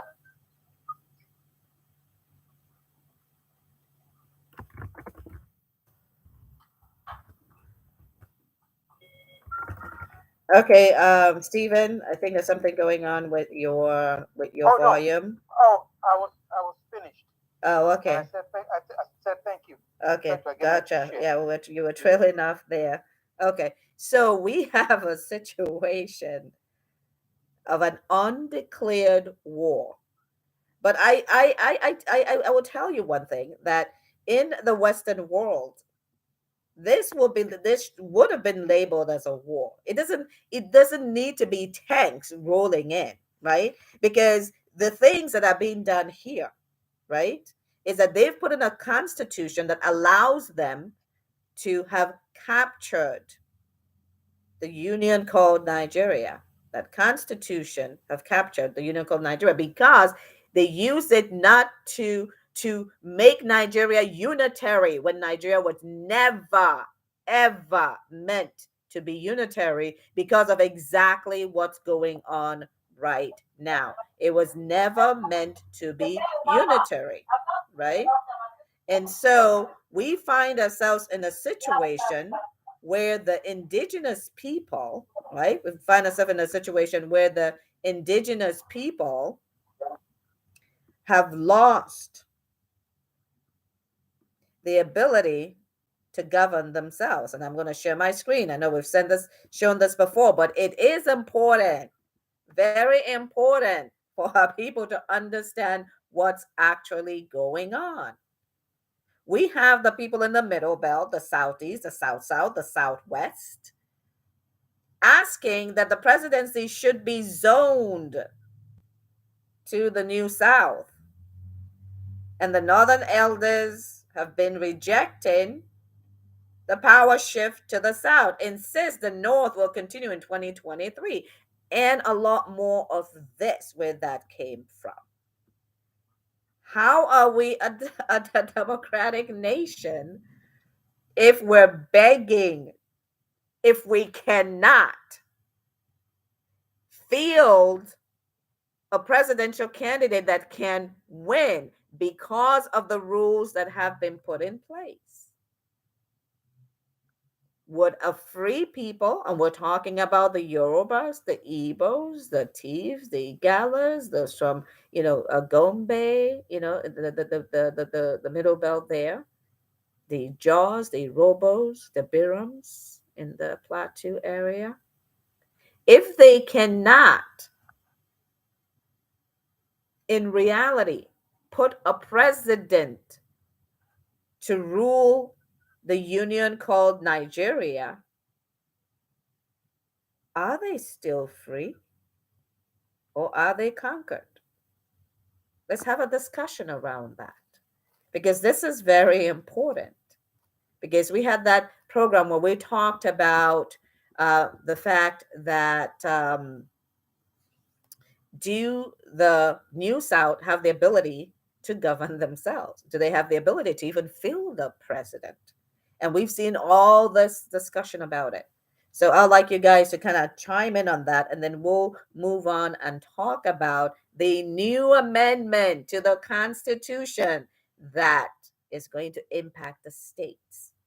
So, Prof. Nyeribe, you're welcome. We're talking about, is the invasion, conquest of Nigeria by the Fulani almost complete? And we're going through the elements and looking at it, the various criteria to see, in fact, if that's the case. But in this situation, we're talking about the question of if they can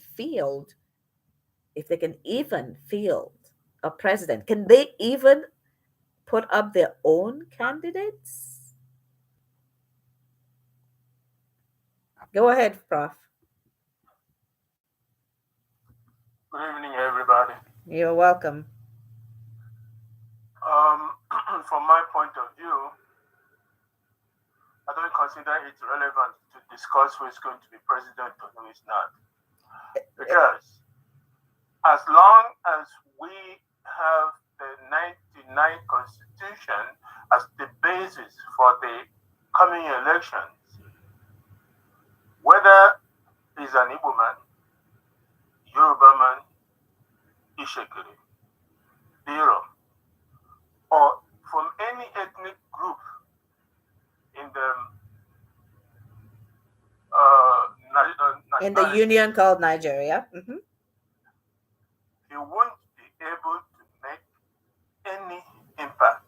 Absolutely. Because that 1999 Constitution binds his hands and feet and brain and everything. And mouth and ears. Exactly. That's the point I'm making. Right. But we're looking at it from a different perspective, right? We're talking about conquest and invasion.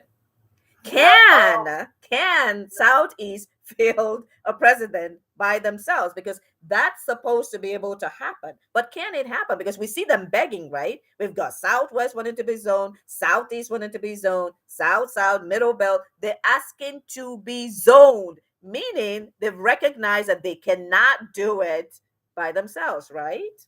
Can you talk about that? Right. And they still continue. I mean, the fact that they're going on their knees. I mean, unbelievable. There is something self-demeaning about the whole thing. The acceptance of being a slave to migrants. Migrants. Yeah, that is my understanding, and I find it extremely disturbing. Yes. There is a statement, a very old statement we used to say: a dry crust with liberty is better than a king's luxury in a chain. Amen. That means already there's no status you can have as a slave that will give you a sense of freedom. Yes. Sense of self-determination. Yes. Sense of future for yourself. And I'm not even talking about ourselves. Most of us have no future anymore, but we're talking about the future of our children, grandchildren, and their children, great-grandchildren. Yes. That is my concern about the whole thing. Yes. And all those, unfortunately, so-called learned people who go on their knees to beg for presidency for the Igbo people, yes, are doing a disservice huge to all nationalities. Yes. In that constellation called Nigeria. So I wish there was a way to make them realize what they're absolutely actually after, that they are cementing Their own conquest. Their own conquest. Yeah, but then that's the thing, right? We're talking about 2023 election, and people are running to the 2023 election. Let's talk about politicians, right? The politicians were there when RUGA came up, and they allowed RUGA, which is not about pasteurization, but colonization, right? RUGA is about colonization. It's about making all Fulanese around Africa citizens of Nigeria to change the demographics of Nigeria so that they can take over Nigeria, right? They accepted that. And they have not kicked against this constitution that is enslaving their people. Everybody understands that now.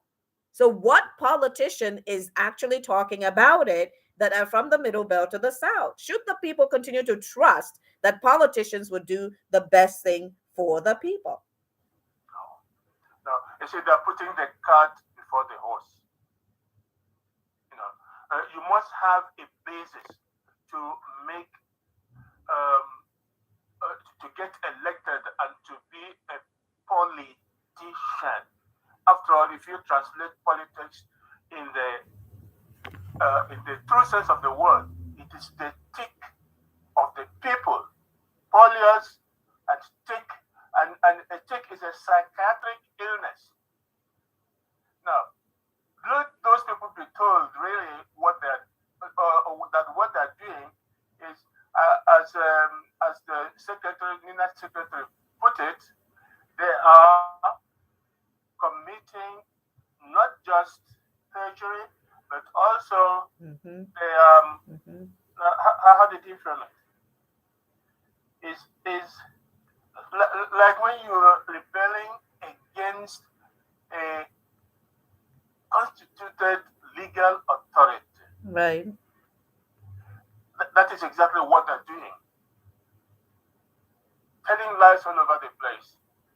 I think whether they realize it is what I really don't know. Yeah. That's all. I think how can they not? How can they not?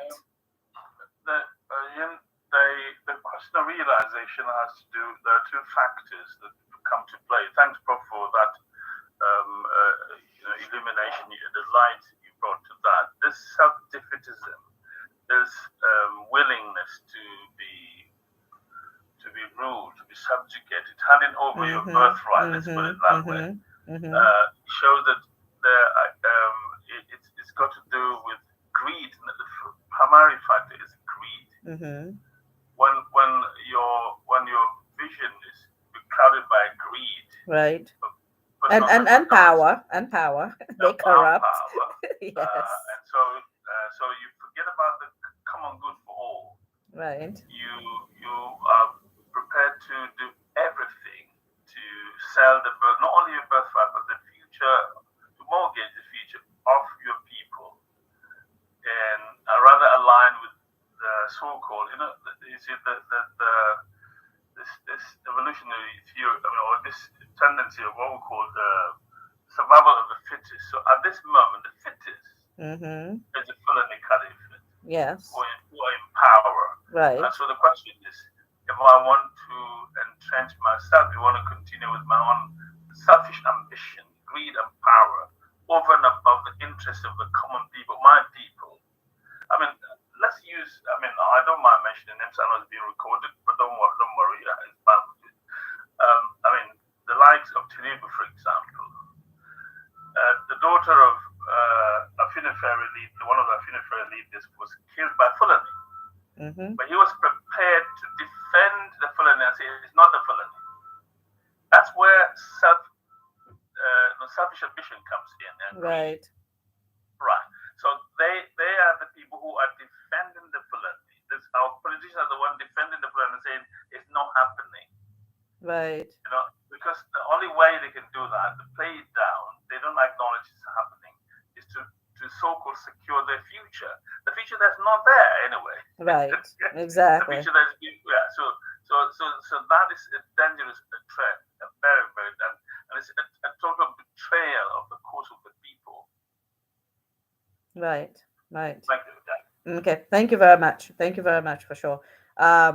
So this is something that is very troubling, obviously, as we talk about, as we continue to talk about, is the Fulani conquest of Nigeria complete?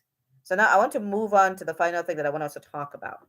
Okay, let's talk about the amendment. There is an amendment that is going to change the definition of who a state indigene is. We're going to change the definition of what a state indigene is. First of all, we have changed what a federal indigene is. And we have seen that Fulani from all over Africa under RUGA are being brought in by the millions and given Nigerian citizenship, given Nigerian money, given Nigeria land, all for free, while we have 90 to over 100 million indigenous Nigerians living in abject poverty. They are taking Nigeria money to bring in foreign Fulani. And by the way, Fulanis are not indigenous to Nigeria. They are migrants to Nigeria. But they are going to use the money for this that belongs to this 90 to over 100 million people that are starving to bring in more Fulani who are not Nigerians, as we heard in that video. They're not Nigerians. And Buhari has also clearly stated in 2021 that these people are not Nigerians, and yet they're bringing them in, giving them Nigerian citizenship. So now they're moving on to the states. I don't know how many of you have seen that amendment. Did anybody take a look at that amendment where they're changing what an indigene is? Remember, they want to build Fulani colonies in every state in the supposed union.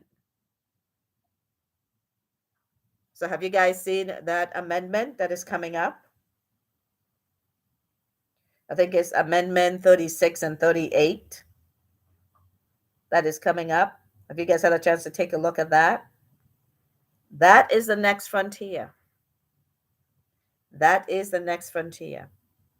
So now when you bring in millions of Fulani, put them in colonies in every state, boost up their numbers way beyond what they are, even collectively in Africa, and you control the elections, what do you think is going to happen? Because this is the last frontier. Right now, they own the federal government. They own every revenue producing avenue in Nigeria is controlled by Fulani. The ports, Fulani. The oil, Fulani. And most any other revenue producing is Fulani. And yet they are migrants. And we have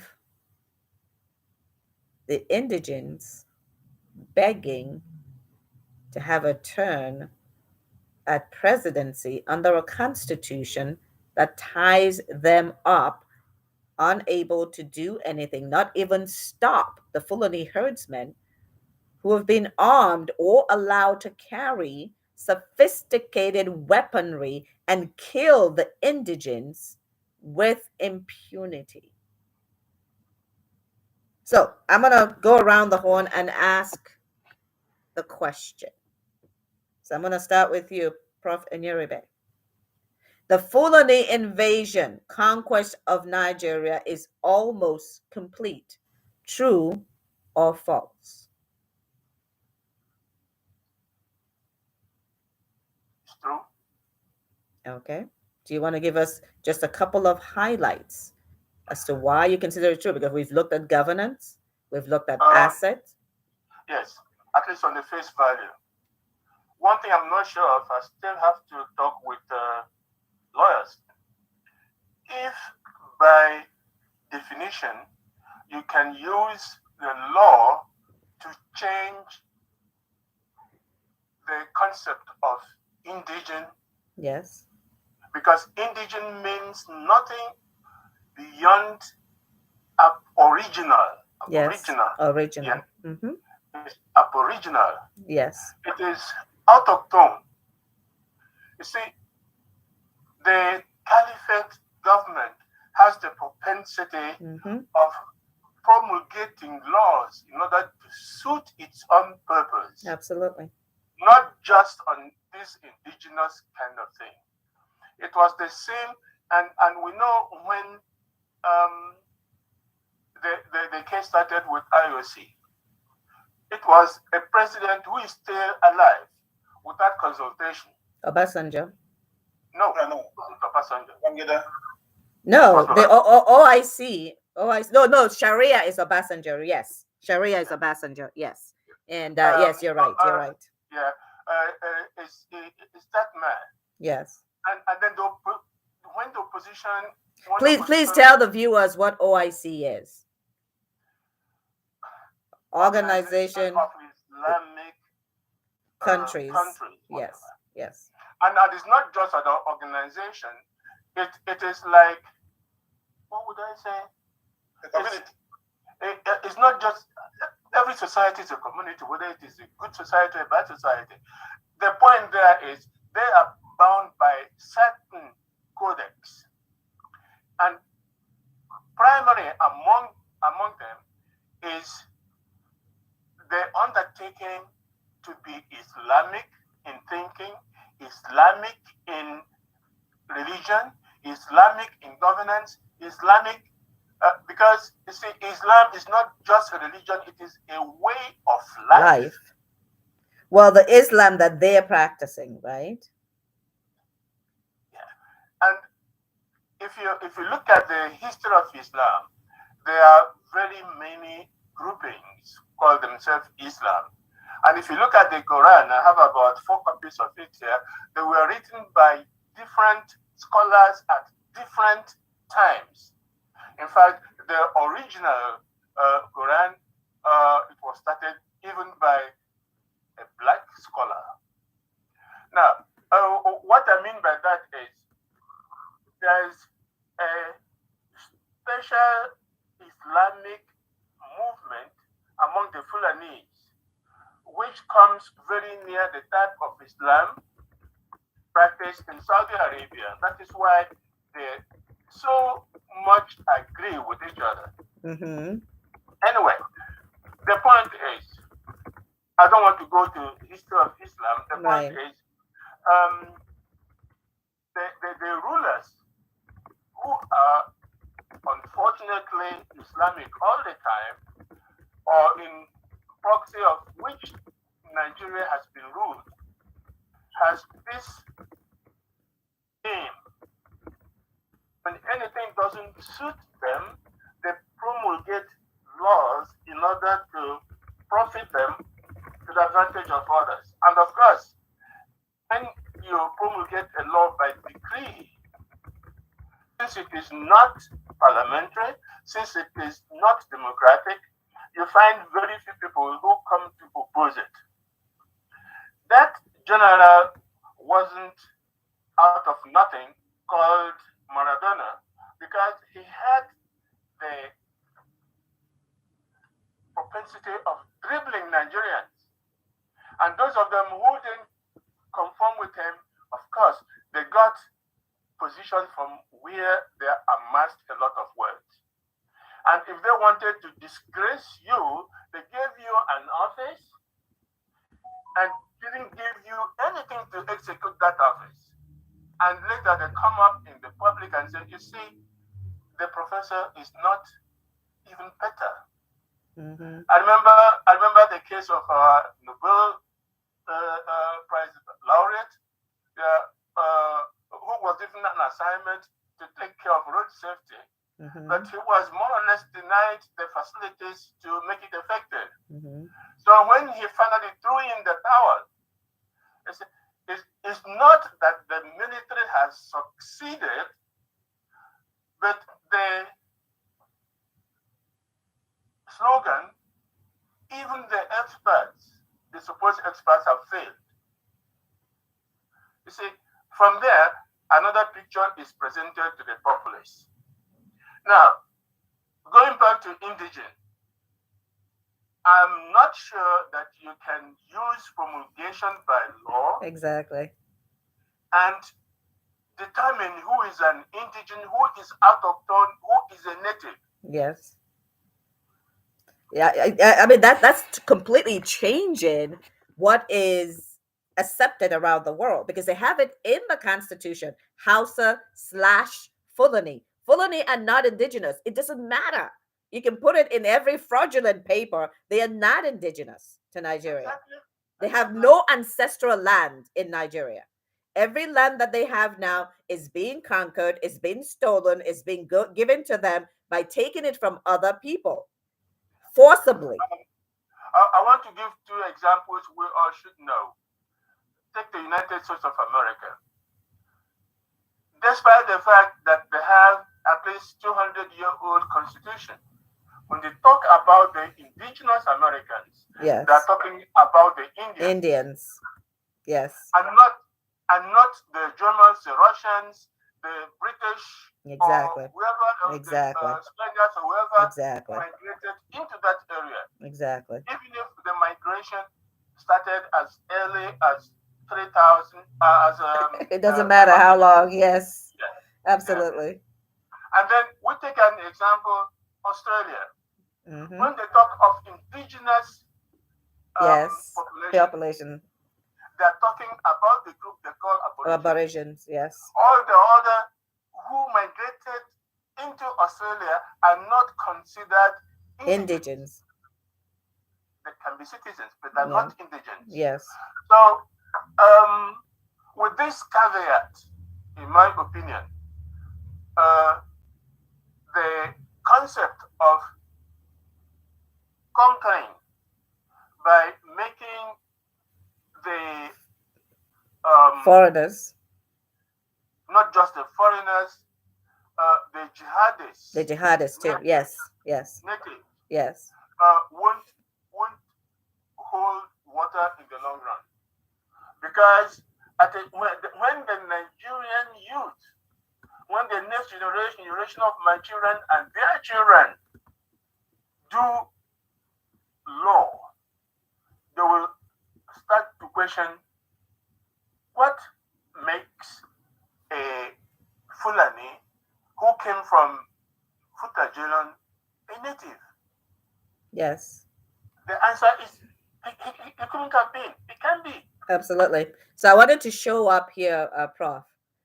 The new batch, 559 Boko Haram. These are jihadists, are now being put into the Nigerian population. Right? They're now being put into the Nigerian population. And here it is. 63 were trained in barbing, 76 in shoemaking, 175 in welding, 167 in tailoring, 56 in carpentry, and 23 in laundry services. And yet, indigenes have not been trained. And yet, 90 million to over 100 are living in poverty.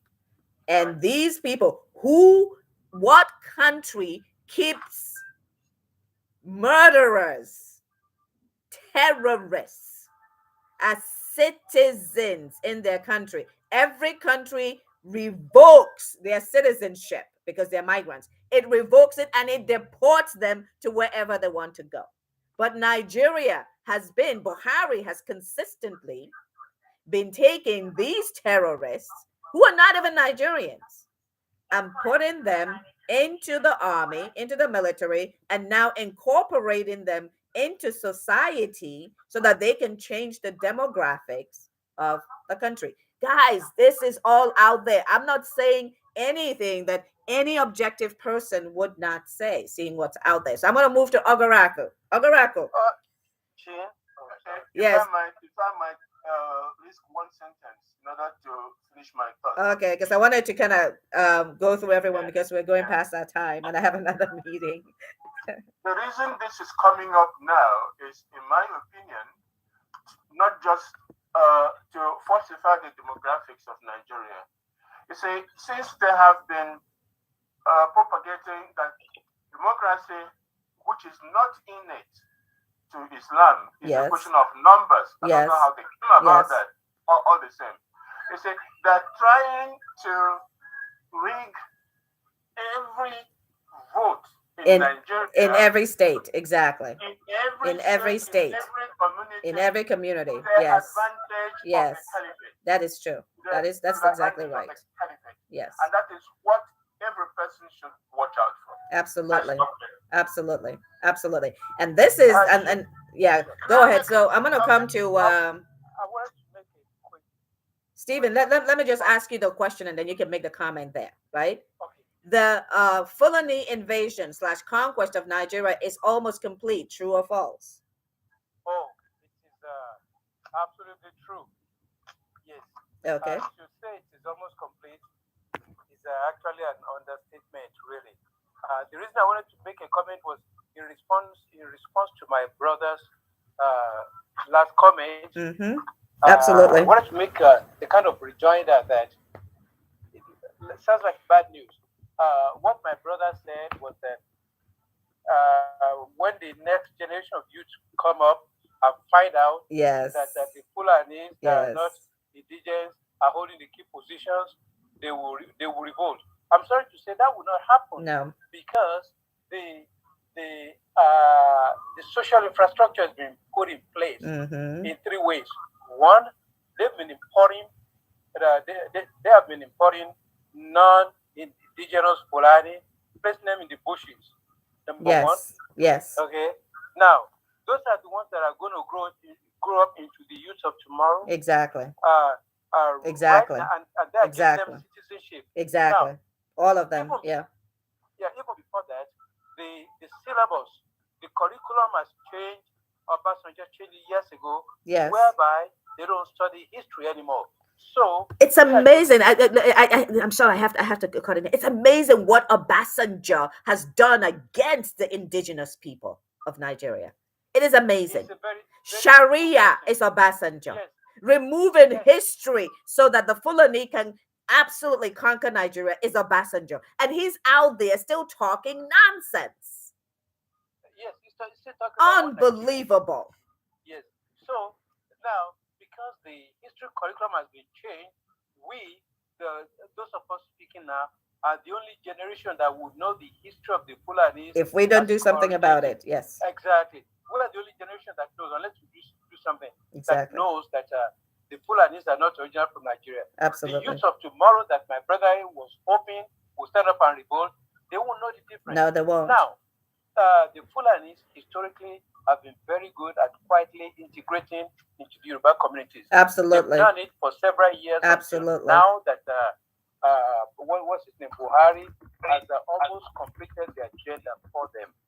Okay, so now to complete the integration, they are now intermarrying. Yes. You know, we discussed it last week. Absolutely. Absolutely. So now you're going to have a Yoruba Fulani, yes, Bayelsa Fulani, yes, youth. Those are the youth of tomorrow absolutely that will identify with the Fulani. So there will be no absolutely revolt. So the projection is that in the next 25 years, the job will be complete. In Yes. fact, what is happening right now, the next 8 years will make a difference, and they're already putting the machinery in place. They are trying to slate or Shibaju, who is just their puppet, Exactly. to complete Exactly. what, Exactly. Buhari hasn't done. Yes. Yes. And if that fails, Atiku Abubakar is the next person by court decree to get in place. Right. And he will just finish it off. Yeah. And we just continue in slavery quietly. Thank you very much. Absolutely. And I just want to show this before I go to the next person, because, our people need to know, what we were, right? There was a northern region which the middle belt was supposed to have been carved out from the north. And then you have the western region, the midwestern region, and the eastern region. And they gave away this piece to the Cameroon, right? But what we need to understand is that our kids of today don't know this map. They don't know that this is what existed. They don't know that the Western region was a nation. The Midwest was a nation. The Eastern region was a nation, right? And the Middle Belt was supposed to have been carved out from the South. So you'd have had the North, the Middle Belt, and I think there was one other one. I thought there was supposed to be like 6 nations in Nigeria. Okay, so that's what Stephen is talking about. Is that the future is not going to know this because history has been removed thanks to thanks to Obasanjo. Oh my gosh. Okay, so we've got a vote. It is true that the invasion conquest is almost complete. So I'm going to go to Ogarako. True or false? The Fulani invasion conquest of Nigeria in their undeclared war is almost complete. True or false? And we have to round up. Nigeria will be a safe haven for the Fulanis. So, you see, sorry, we need to wrap up. So I just need a true or false. Yes. Sorry. Yeah, it's true, completely true. It's practically true. It's evidently true. And it is true from this statement made by Bello a long time ago. Mm-hmm. The Middle Belt being a conquering tool. And, yes. And this is a gift to the fatherland. Right. And being religious leader, some people believe religious talks like a kind of miraculous promise, and they do everything to get it done. And I want to tell you, all those people who comes in after, call it military or civilian, under this faith, has called this a duty to themselves. Exactly, this is a statement. The dream nation called Nigeria should be an estate about yet grandfather. We must ruthlessly prevent a change of power. We use the minorities of the North as a means and the South as a conquer territory. Never allow them to rule over. So, brother, what do you want me to add up again? If you saw a situation where the northern elders are rejecting the shift of power, if you saw how the military have been dominated by people of the north, and more importantly of a given section of the north, that's the problem. Is this idea is alive, and everything is being done to get it accomplished. And then they are doing it before they were doing it by military domination. Then they have the population in the house. So that simply means just like what Prof said before now. Any basis of the relationship based on this constitution definitely is enslavement. That is the whole truth and the bitter truth. Thank you very much. Awesome. I just wanted to show something because Stephen made a comment. Osibanjo is going to be the next stooge. APC zones presidency to South as Tinubu, Kalu, others ramp up consultations. This is February 23, 2022. Stephen, had you seen this? Because as you said, they're going to use somebody as a willing tool, and there he would be, Osibanjo. They have zoned it to the South, and none of these people are going to get it. We know exactly who's going to get it, right? So I just want to be showing our people that what we talk about here, we actually have support. We're not just talking. We have the support for what we're talking about. Okay, I'm going to go to Eugene. You have your hands up, and we do need to round up. But I'm going to ask you the question, and then you can make a very short comment. True or false? The Fulani invasion conquest of Nigeria is almost complete. And make a very short comment. Can you guys hear me? Yes, we can hear you. All right. My take on this is this. We all understand it in this platform and many others that are here, but what are we doing to carry along those in Nigeria so they can understand this? Because, we understand it, but if those down there, those are our leaders, if they are blind and not seeing this, I don't think there's much achievement we can do. So can we set up a action line to bring those along with us, and so they can see that they are being set up in prison, literally. Absolutely, absolutely. We are working on some things that are going to be in the public space soon that would be addressing these things and addressing it to them specifically. Okay. But like these videos too that we're making, all the stuff that we're putting together here, people, we need to be sending it to the lawmakers in the alliance territory. They all have Twitter handles. You guys need to be sending them these things that we're putting together so that they can see for themselves. If they claim that they don't know, we will send it to them so that they do know. We will send open letters to them so that they do know. There will be no hiding place. They cannot say that they don't know. Okay. So those are some of the things that we need to be working on, that we need to get other freedom groups to be working on, that we need to get very dedicated about doing. Okay. So thank you very much. Is there anybody else that wanted to make a comment? I see Paul, you joined us a little late. And I see Bosun joined us also a little late. Um, let's see. Does anyone else want to make a comment? I don't see any hands raised to make a comment. So we will be ending here. So we've been having a conversation today, and I do apologize for those on Zoom that my video refuses to show. It's not that I was trying to, hide or anything like that. But we've been having a discussion today. The Fulani invasion, conquest of Nigeria, that some people don't even know is going on. We're saying is almost complete. Is that true or false? And we've looked at various factors. Constitution. We've looked at governance. We've looked at benefits to citizens. We've looked at immigration. We've looked at association and membership in other organizations.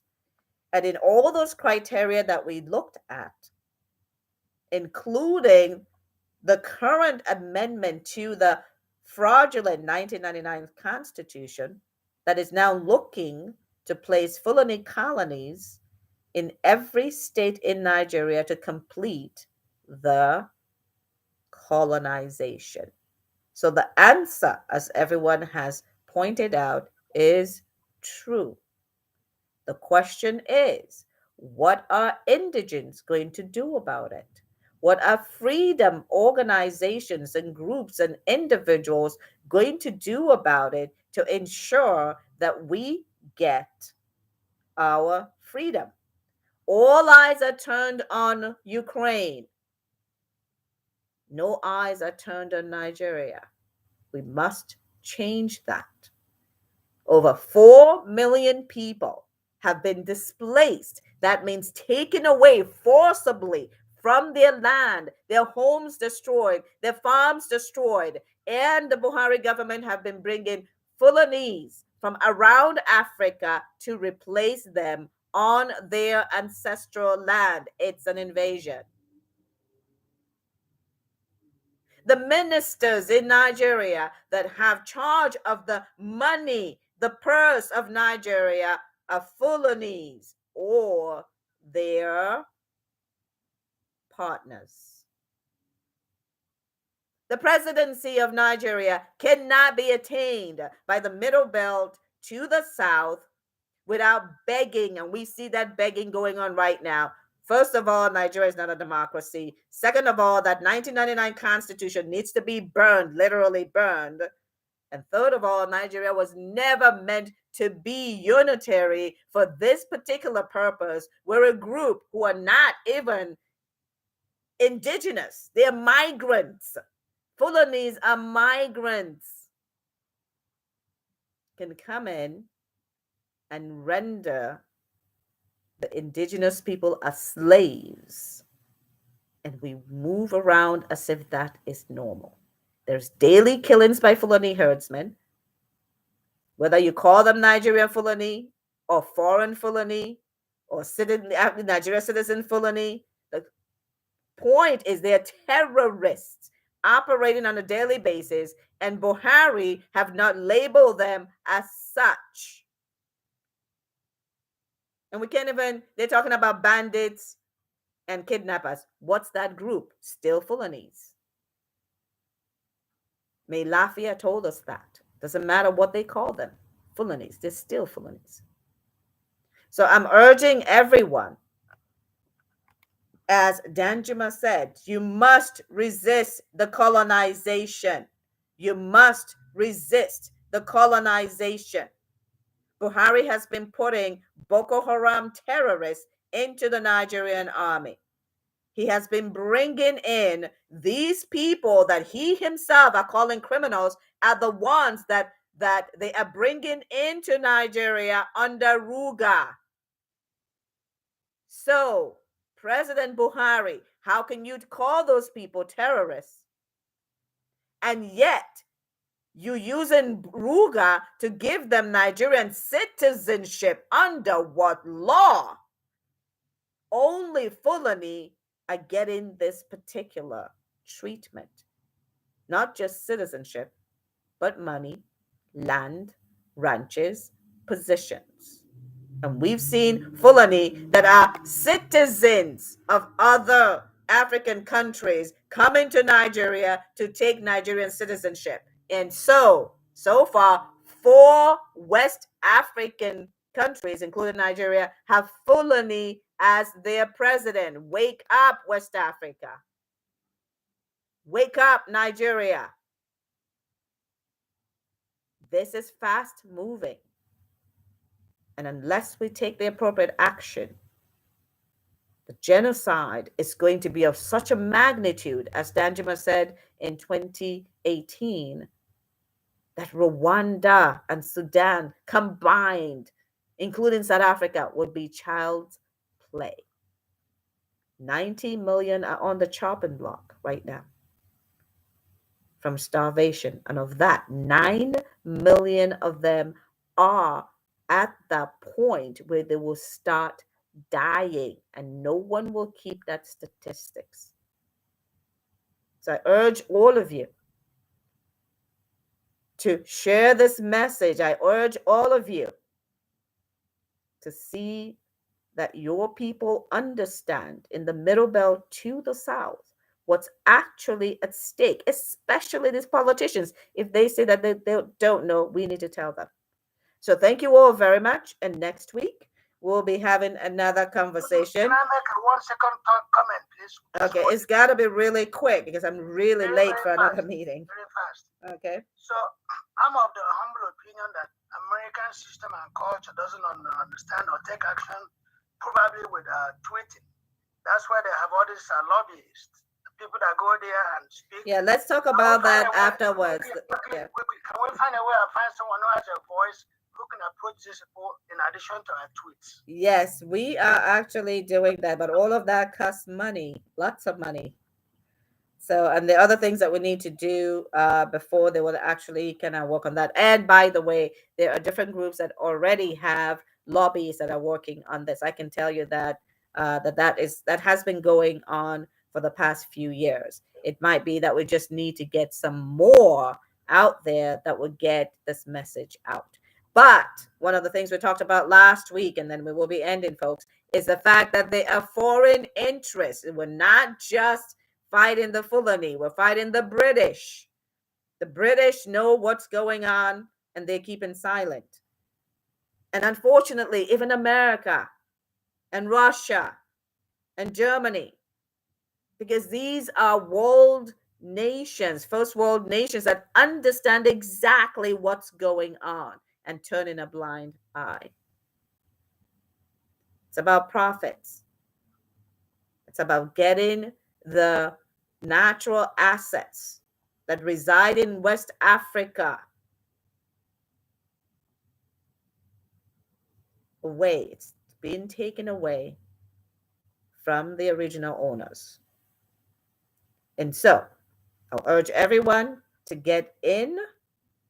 Make sure that you're sharing this information. Let people understand that the 2023 election would not change anything, but would make it even easier for the conquest and invasion of the Fulani and their foreign barkers to be complete in Nigeria. Thank you all again, and we'll see you all back here next week, same time, same channel. Thank you very Hey, much. Jane, Yes. please may I make a quick public service announcement? The Yoruba Nation Global Directorate has started an internet radio and TV service called Yoruba Nation Broadcasting Service. Okay. I think we should reach out to them so that we can get this program to them on a regular basis. It will serve a good purpose to get the messaging to that audience on a regular basis, especially those, even to the so-called anti-Ninas people in my alliance group. Okay. So Yeah. If you want me to assist in that area, we can you and I can talk about it. okay. Yeah, it was announced today that they started a TV and a radio service to reach out to the grassroots. Yeah. Okay, awesome. Thank you very much. And yeah, we need to engage we need to engage as many groups as possible into this fight. Absolutely. So thank you all very much. And again, Very see you back here next week. Thank you. All right, everybody have a nice weekend. Okay, You bye. too. Thank you.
Hello, Agazo.